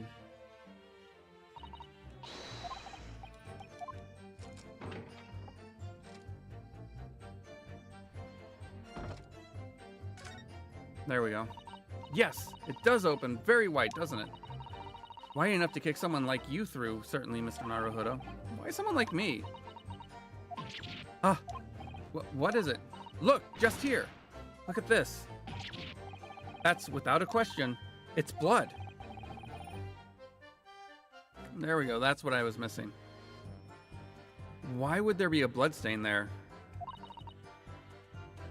Surely, it can't be unrelated to the case, can it? Details of the omnibus have been updated in the court record. There we go. That's what I was missing.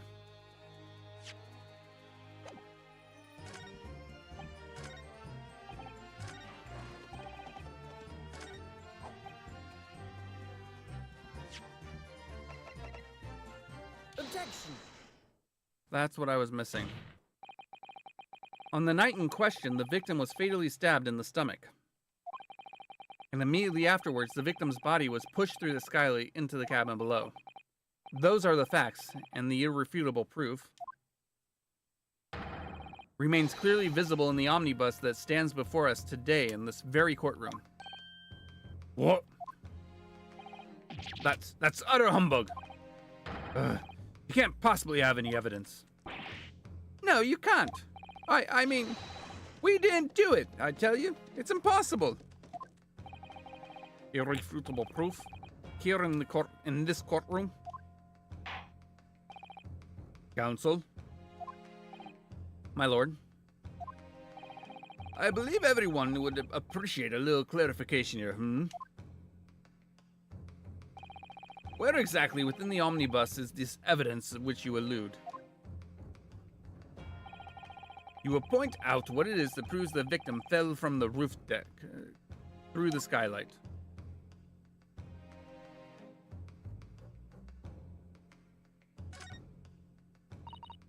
Yes, it does open very wide, doesn't it? Oh, I pressed the wrong button. I was supposed to press A.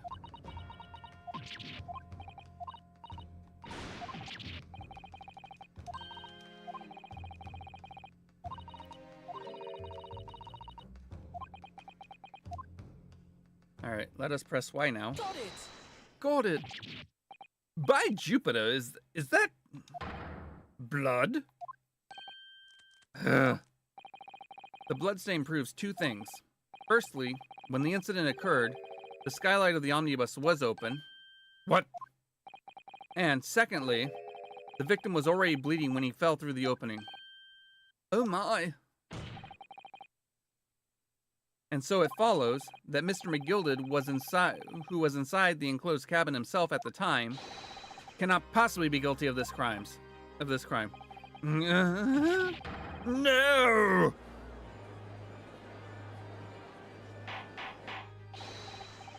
Order! Hold it! But the blood could have sprayed up there when the fellow was stabbed inside the cabin. And only found its way up on that particular spot on the skylight. Sure, that would be very convenient. Ugh. And let's keep in mind that the skylight catch can only be unfastened from the roof deck. I myself wouldn't have been able to open it now, would I? But there's no way to know for certain, is there? If the gent really fell through the skylight, I mean.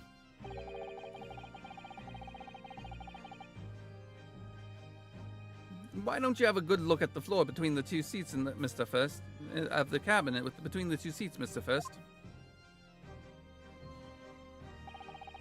This is all too plain, if you see. There's the aftermath that shows the poor fellow dropped from a fair height right there, so it is. Yeah, I wouldn't go that far. What? No! But it can't be. It's all...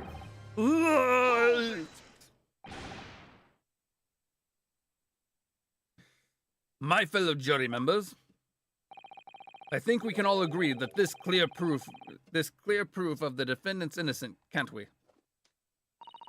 I believe we can, yes, sir. It's clear to me now where the filthy rubbish can be found in this courtroom.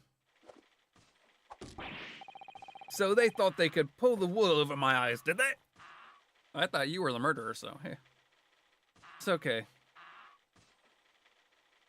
Soon enough, you'll be in clockwork. Just like you want to be.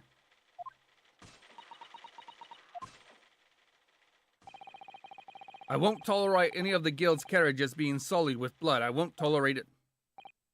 Oh, I always knew the nice gentleman who gave us that delightful park couldn't have done such a thing. On three, then, everyone. 1, 2, 3! Objection!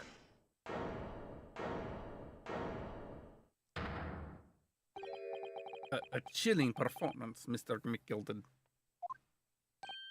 Oh. And what would you be referring to now, Mr. Lord Van Zykes? A blood stained on the frame of the skylight. Such evidence is null and void. I'm sorry, why?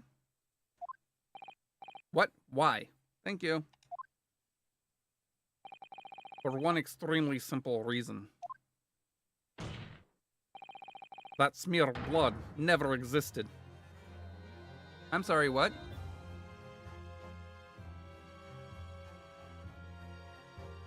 Everybody can see it, so explain. Objection! What are you talking about? It's there, for all to see. And it's clearly blood. Objection! I personally attended Scotland Yard's investigation of the omnibus. The officers involved went over the carriage with a fine-tooth comb. And yet you neglected to mention that the skylight opens? Really?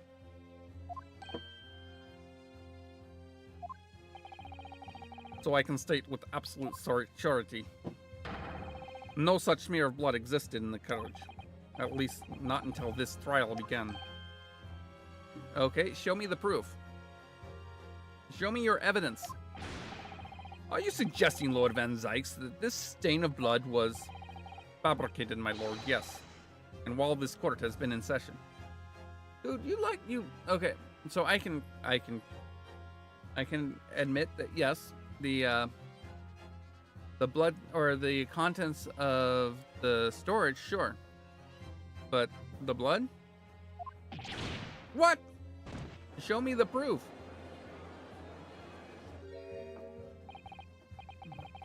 What a palaver. I must say, I didn't expect such crude reasoning from a prosecutor of your standing, Lord Van Zykes. I'm Magnus McGilded, a fellow known for all over the capital for his fine contributions to public life. I don't take too kindly to slander, and I'll fight it to the bitter end. Even if it's rolling off the tongue of the Reaper of the Bailey. Mr. McGilded, I realize that this is your first appearance in court as the accused. However, I am well aware of your involvement behind the scenes in a great many affairs of dubious nature. You're very adept when it comes to avoiding getting your own hands dirty. And each time it happens, in that case, you're involved and is investigated, you adapt the facts.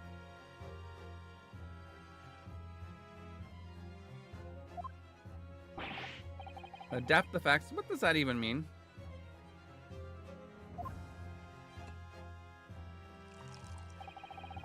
When you wield a fortune the size of Mr. McGilded's, however ill-gotten it may be, nothing is impossible.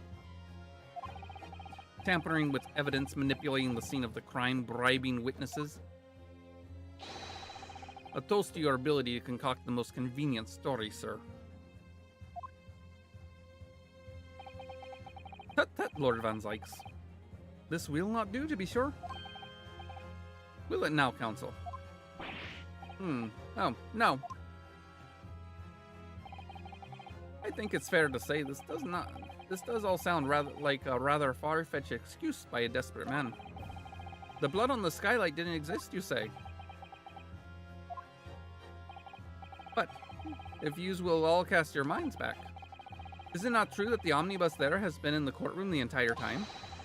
How could anyone possibly have put a smear of blood in it without the world and his wife seeing? Isn't that right now, counsel?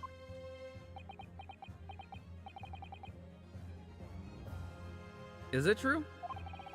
The omnibus has been in full view of the entire time the court has been in session. My learned friend.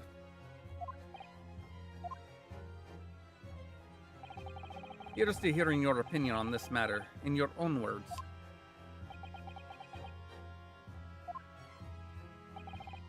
As you wish.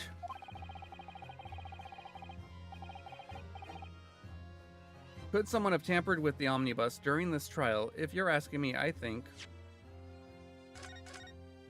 I know the answer. It's gonna piss off McGilded.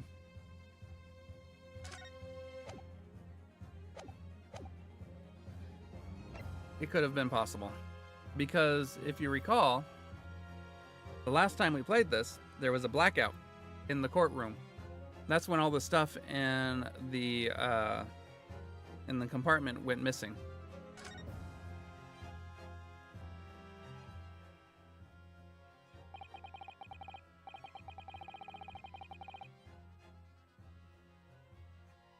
As a defense lawyer, it's my job to advocate for the defendant as best I can. But still, I feel as though there's something even more important at stake here.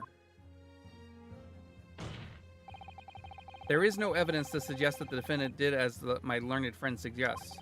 However, in terms of having the opportunity to carry out the alleged tampering, there is one possibility.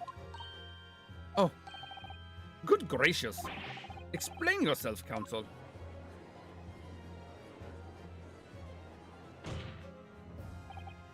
Yes, there is.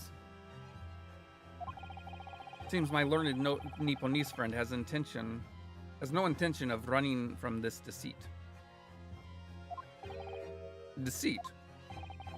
I'm sure everyone still remembers clearly the recess that we were forced to take as a result of the smoke grenade fired by the... Oh, it was a smoke grenade? Yeah, it was a smoke grenade, that's right. Not a power outage. That was a different case. As a result of a smoke grenade fired by the witness currently in the stand, Miss Gina Lestrade.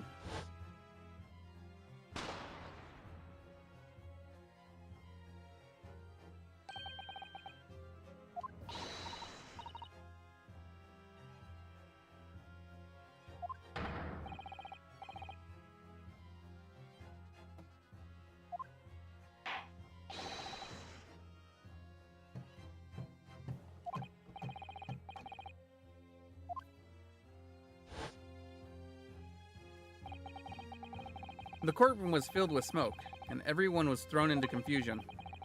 All of us were made to leave this chamber. In that brief interval, under the veil of smoke and in all the chaos, it could have been possible to steal inside the omnibus. But where would the blood have come from?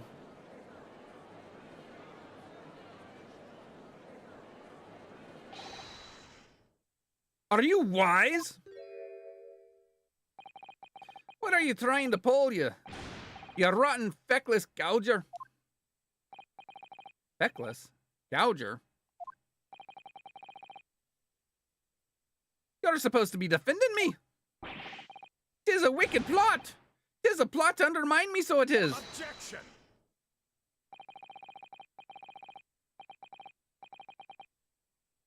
Whatever you think this is, it changes nothing. The facts are the same. After this courtroom was evacuated earlier, as a result of a smoke grenade, a number of inconsistencies materialized in relation to the omnibus. Inconsistencies such as? To start with, the storage compartment underneath the rear passenger seat. When the police investigated the omnibus, this compartment was full of the driver's items.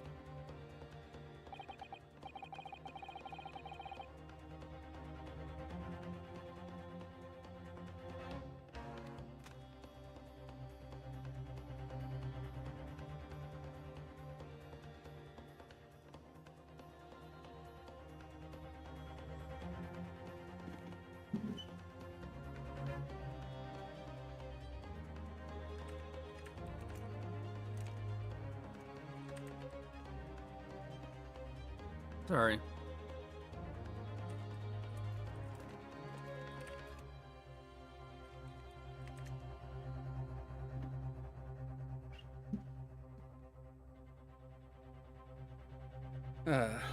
Secondly, we have the smear of blood on the edge of the skylight. As I have said, that was not present at the start of the trial this morning. I want proof of that. Unfortunately, Lord Van Zykes, no one is able to corroborate your claims. That's true. When the omnibus was first wheeled out, both the storage compartment and the skylight were shut.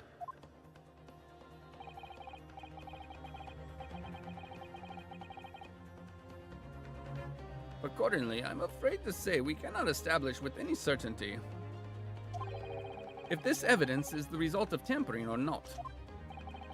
Indeed, my lord. No doubt there was not a single person who saw fit to verify such things. What do you think? I'm sorry. About the omnibus.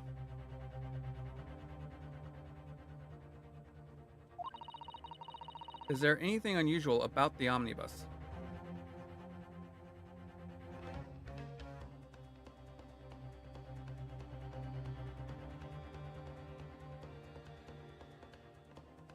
Okay, we're gonna do a quick save because I think there is.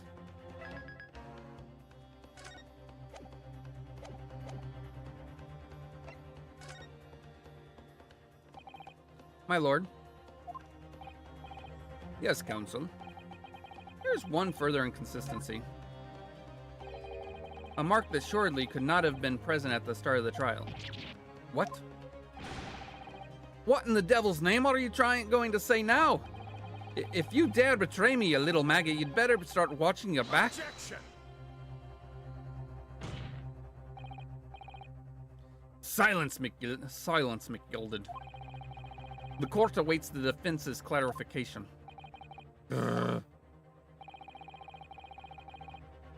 This trial keeps swinging one way and then the other. I have no idea what's the truth and what's deception. What am I supposed to believe here?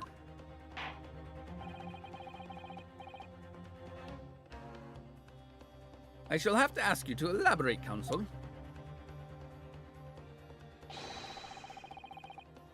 Where exactly is the alleged mark that appears to at some point during the trial?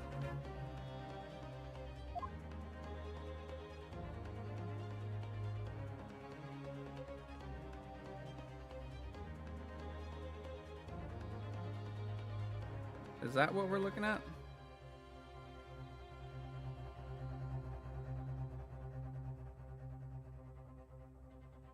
Because I don't remember.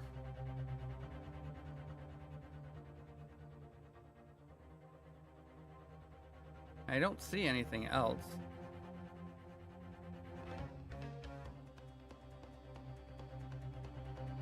So that is the only thing I can think of.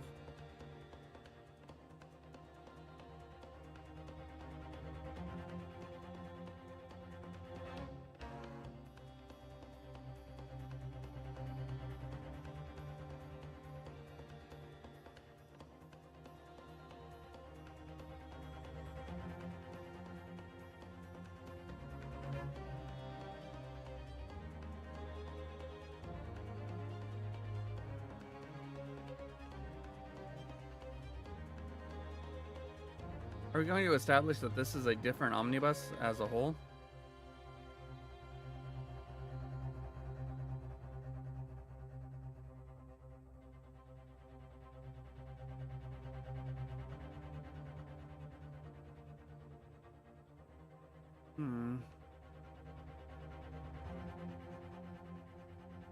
Let's see if I open this.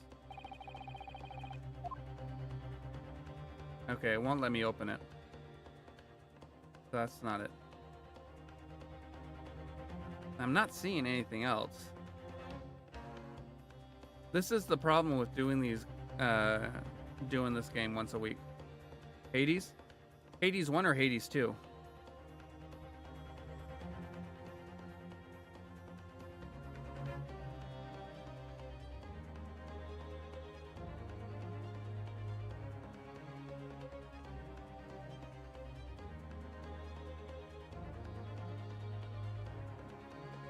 Well, I'm gonna present this and hope.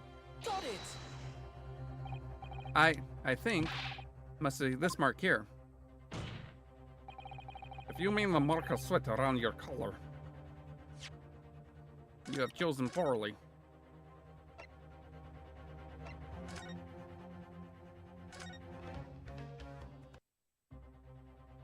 Alright. I have an inkling. There should be a mark somewhere. Objection!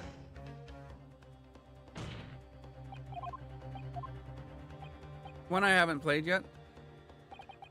I'm not sure if it'll be my thing. But the price was good, so I'll give it a go. That's fair.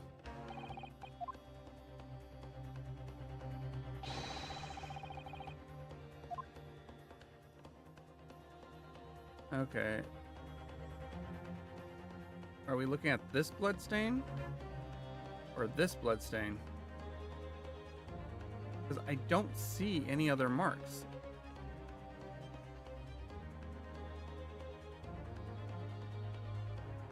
That look out of place.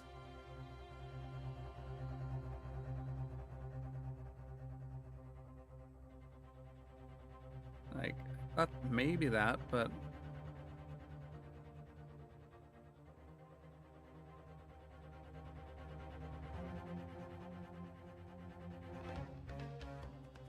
because obviously this is the right choice.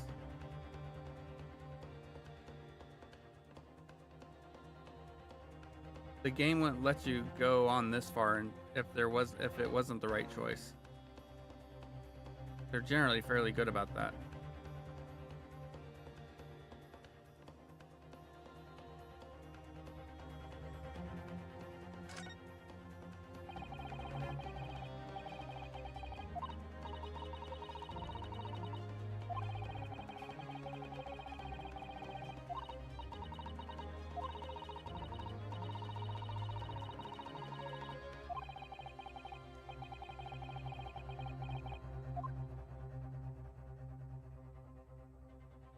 Got it! Nope. That's not it. What am I missing here? What am I missing now? I don't know.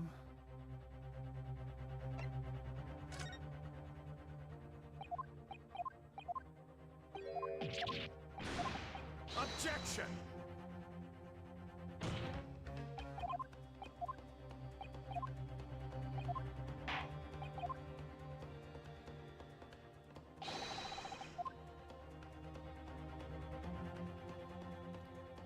Like, I've looked everywhere at the interior, and this is the only place it's letting me look, so it must be something in here.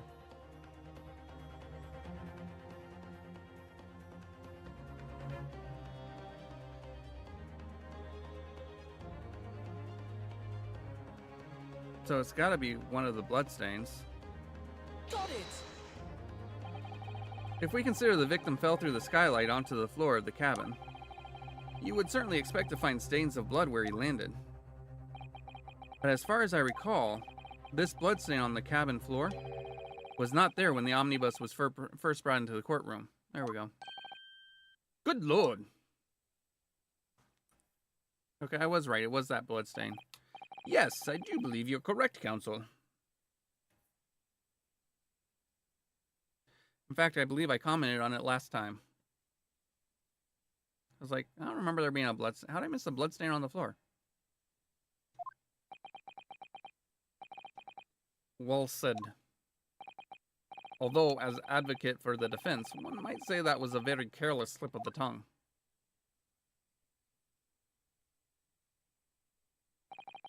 I believe that that bloodstain on the floor is decisive evidence. But if the question is whether that evidence is genuine or whether it is unlawfully fabricated by someone, I feel compelled to admit that there's at least a possibility that the evidence is faked.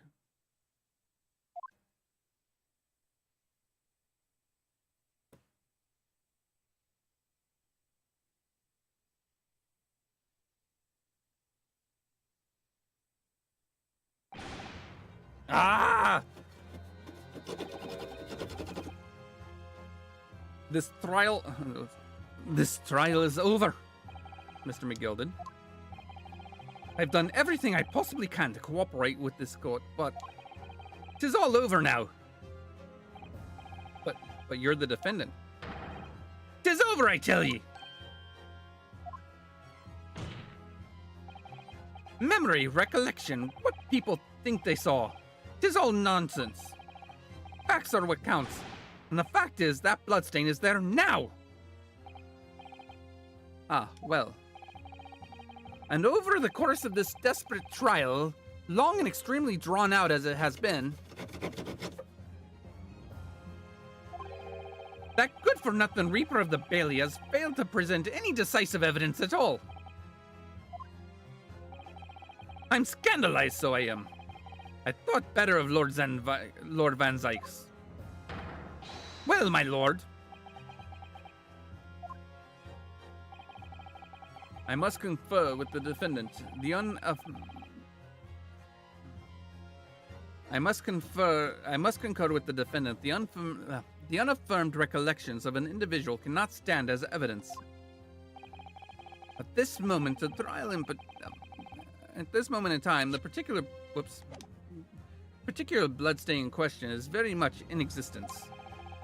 And in the absence of any credible method by which to prove its alleged previous non-existence, I regret to say that it would be improper for this trial to continue. Your lordship can't be serious. Lord Van Zykes, what is your position?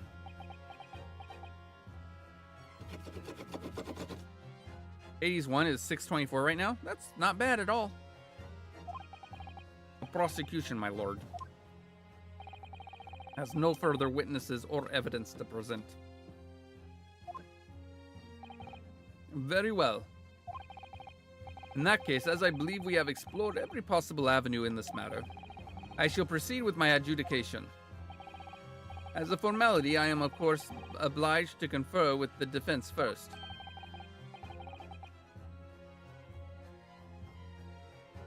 What formality? As things stand at the moment, it would seem that Mr. McGilded will be found not guilty. Yes. Which would mean we've won.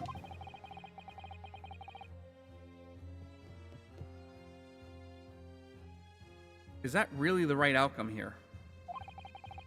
Is it really all right for the trial to come to an end now, with all these unexplained inconsistencies? Counsel for the defense, your closing statement, please.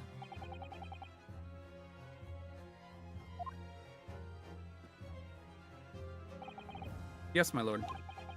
The defense believes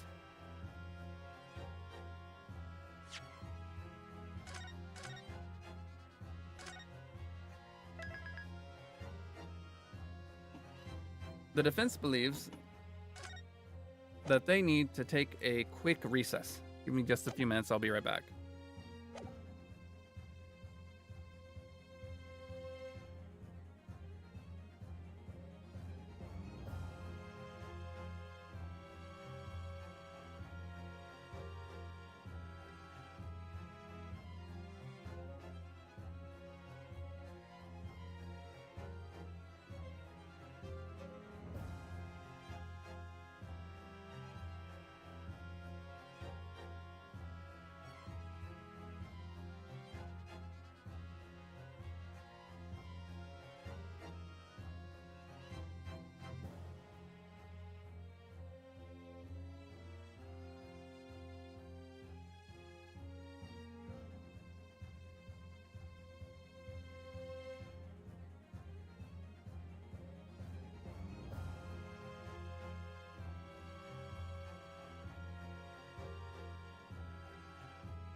All right, and I'm back, and I appreciate everybody's patience. So, I think that perhaps the real test here that the Minister of Justice, Male Strongheart, or Lord Chief Justice, excuse me, is whether or not we would actually pursue the truth over just getting a not guilty verdict. I'm going to say the defendant could be guilty.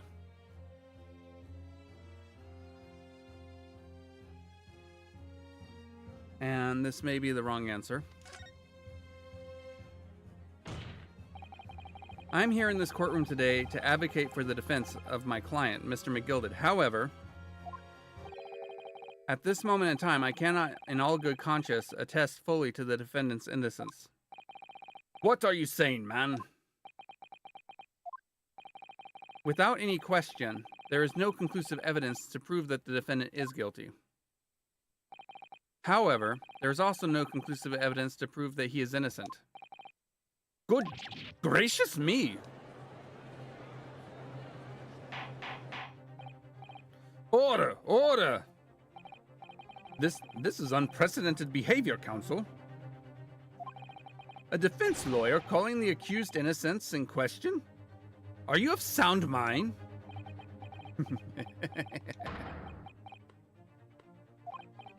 Oh, 'twas a grand decision to appoint you as my lawyer, so it was. A grand decision.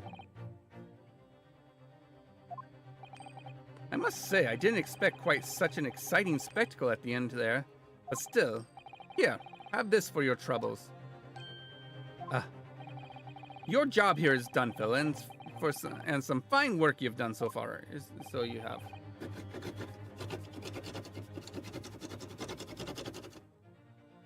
You've been fired, that's what he means.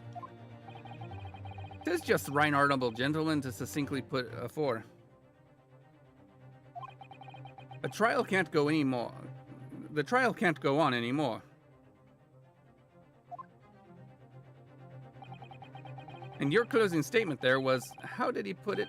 Now, not more than a formality.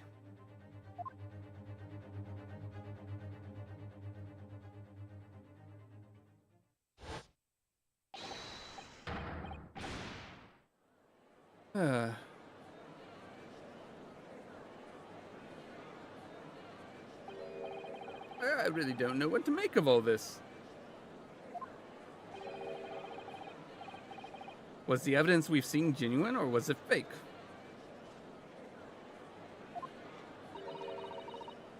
His lordship would be fuming at unsightly rubbish should be disposed of promptly, as I said.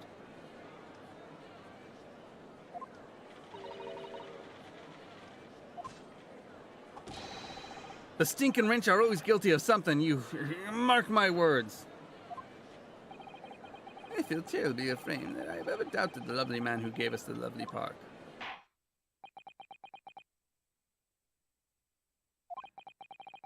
Now that proceedings have unfolded in this way, I am compelled to declare a premature end to this trial. Furthermore, the court must accept the defendant's plea.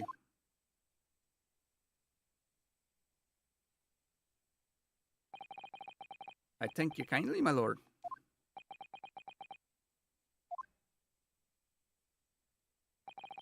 I hereby pronounce the verdict of this court. Objection! But we still haven't determined the bloodstain and the ominous are genuine or not. We don't know if these witnesses are telling the truth or a pack of lies. We have no idea about the truth. Lord Van Zykes, my lord, the case made by the prosecution was flawed, plain and simple. If indeed the omnibus presented as evidence was tampered with, the prosecution has at fault for allowing such a disgraceful perversion of justice to take place. My sincerest apologies, my lord. Objection! But wait! When we were evacuated from the courtroom, Lord Van Zeeks ordered the evidence to be secured. I'm afraid the prosecution cannot shun responsibility in this matter. That's so unfair!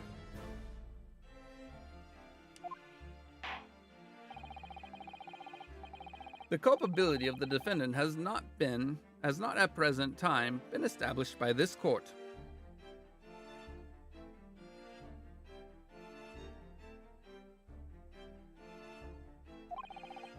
Consequently, the jury will not be required to proffer judgment.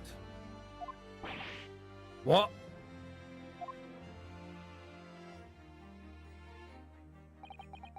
Well, Lord Van Zykes, it's been a pleasure, so it has. And as for you, my dear fella, I couldn't have asked for a better defense. Do you mean to tell me this has all been a grand waste of time? 'Tis the law of the land, my good man. If you'd like to pursue this matter further, you can always go ahead and try to change the law. Magnus McGilden. Good grief, you've more to say, have you? Just one thing, a warning. This is far from over.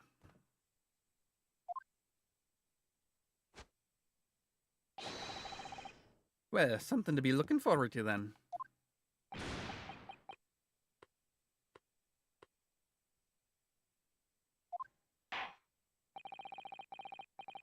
I hereby pronounce the defendant, Mr. Magnus McGilden, not guilty.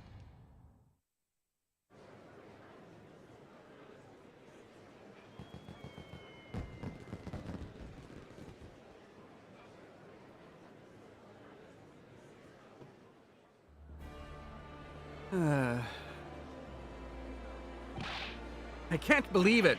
This is an outrage. They should have examined the evidence more. What are you talking about? The man's been cleared. He's innocent.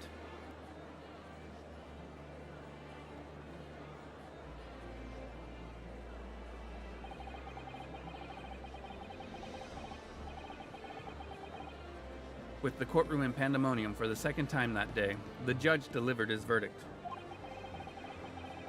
And my first ever trial in Great Britain came to an abrupt end, with the defendant being found not guilty, ostensibly a victory for us.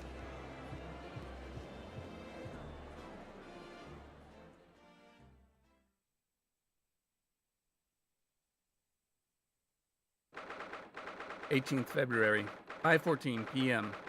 The Old Bailey, defendant's antechamber.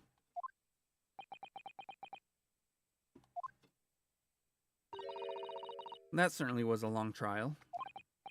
Yes, it was. Your first ever trial on foreign soil, and your first victory. It was a wonderful performance. My heartfelt congratulations. And to you, Miss Susato, thank you for your assistance. I suppose we should be happy? The trouble is, we're still completely in the dark about what actually happened. Well, we didn't have enough time. But isn't it wrong? I mean, who was actually responsible for Mr. Mason's death? We don't even know that.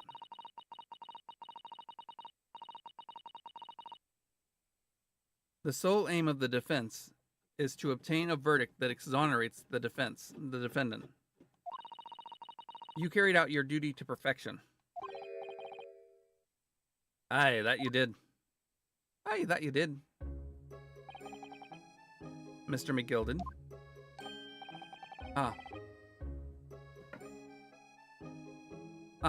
And that girl's with him too. Well, it seems the stories are true. Oh, what stories? About the 6 enormous fireworks they do be letting off when there's a verdict of not guilty. I'm sure yous must have seen them now. Spectacular, wouldn't you say? Yes, definitely.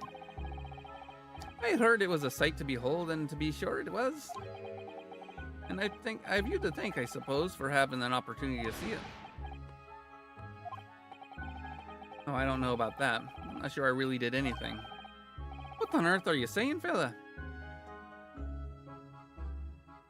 How did I walk out of there a free man then?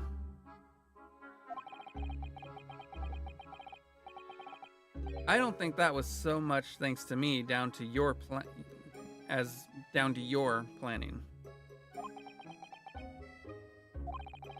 You're a straight-talking fella, aren't you? I must say, you had me astray in the head there once or twice.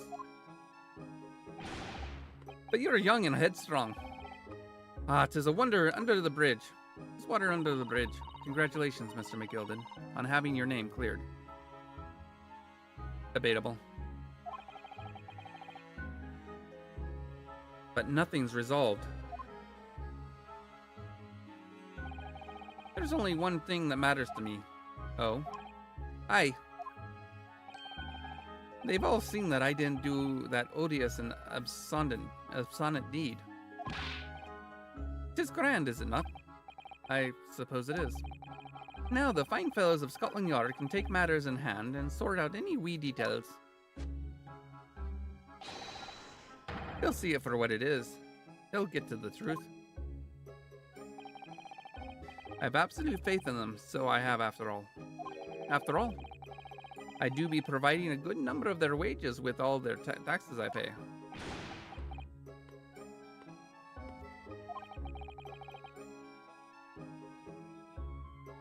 It's not that funny. So then, as we agreed aforehand, 1,000 guineas for your troubles, fella. Oh, no. I couldn't possibly accept that much. Ara be whist. You're a humble people, are you? You from the east? Well, if you insist. Have this. Still in all, you deserve a reward. Mr. Magnus McGilded. Everything is ready, sir. If you'd follow me to the courtroom. Into the courtroom? What's this, officer? 'Tis sooner than I was led to believe. I hope it's not inconvenient, sir. There were some changes to the schedule. Well, I must be making tracks now. 'Tis time for the inspection. Sorry, what inspection? They're going to examine the omnibus again, so I'm told. I asked if I could be present for it myself. They're going to examine it again? Now? Naturally, I'm under no obligation to take part in any more of this matter now. But as an upstanding member of London society, I do be doing my best to help what I can. 'Tis a gentleman's duty, so it is. And so then, fare thee well. 'Twas an absolute pleasure meeting yous. I hope you have well of a time while you're studying here in Great Britain.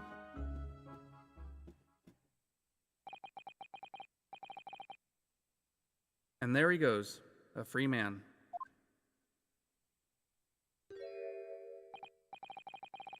Oh. I forgot she was here too.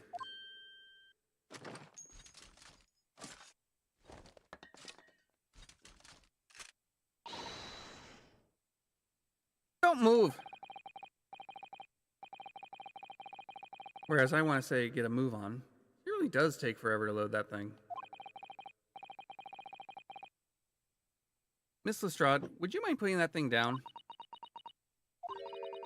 You're a grown-up. Sorry. And I ate all grown-ups.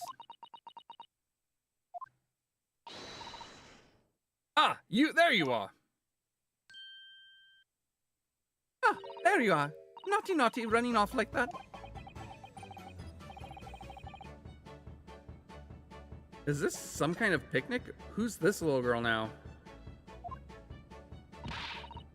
I'm taking that with you as well. I was looking forward to try a run of my experimental smoke grenade launcher. Ha! Oh, do you want to play? You won't be beating me. Ugh. Excuse me, but who are you? Oh, good to you. I'm, well, The inventor, I suppose, of that machine. The inventor. Well, normal smoke grenades are so dull, don't you agree? White, white, and more white. If you have to be shrouded in smoke, it could at least be a pretty color, I thought to myself. Do we have to be shrouded in smoke, though? At all? I just took my eyes off it for a moment whilst I was changing onto a different omnibus, and she pinched it. Luckily, I fitted it with a telegraphic beacon. A what's it what? I have no idea what this girl's talking about. Anyway, you're coming with me now. Back to my laboratory. What? What for? To apologize, of course, silly. To my technician. What? You mean say sorry? You must say sorry when you've done something wrong. Surely an adult has told you that before. An adult? I don't listen to no adults. Come along then, follow me. Fine, have it your way. Oh good. You see, I knew you'd want to do the right thing in the end. I'm fairly sure that what she wants is not to get shot by that massive gun of yours.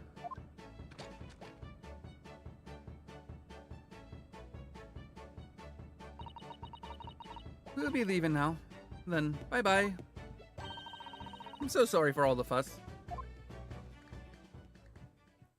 I'm sure we'll get to find out who she was in the future. She was a lively one.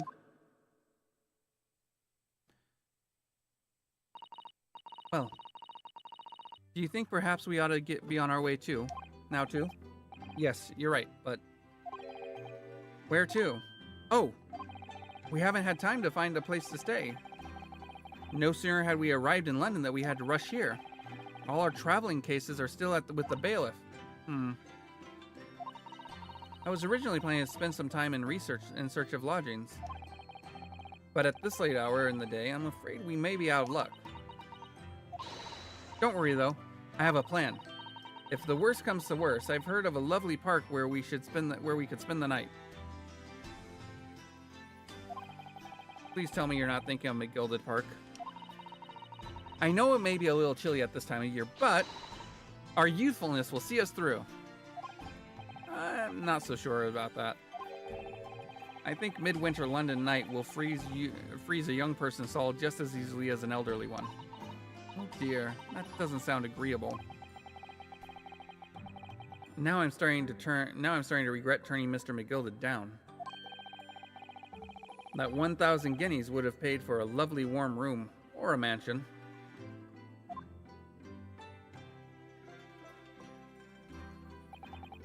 And so, the trial to determine my worthiness for the study of tour was over by the end of our first day in London. However, as we were soon to learn, there were more trying times ahead. Just as the Reaper of the Bailey warned, the case was far from over.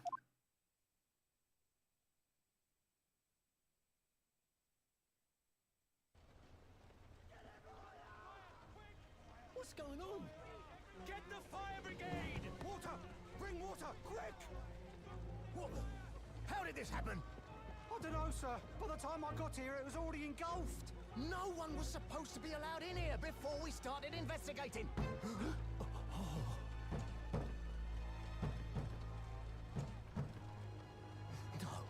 Oh, good God. There's someone in there.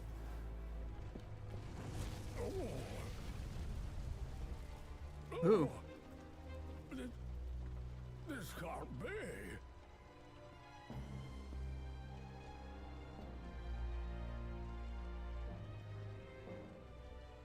But my question is, who's in there?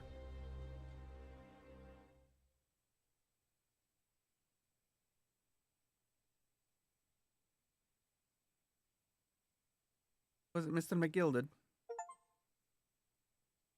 The realm of Puripa. Yes, I will save my current progress. That is where we're going to stop today.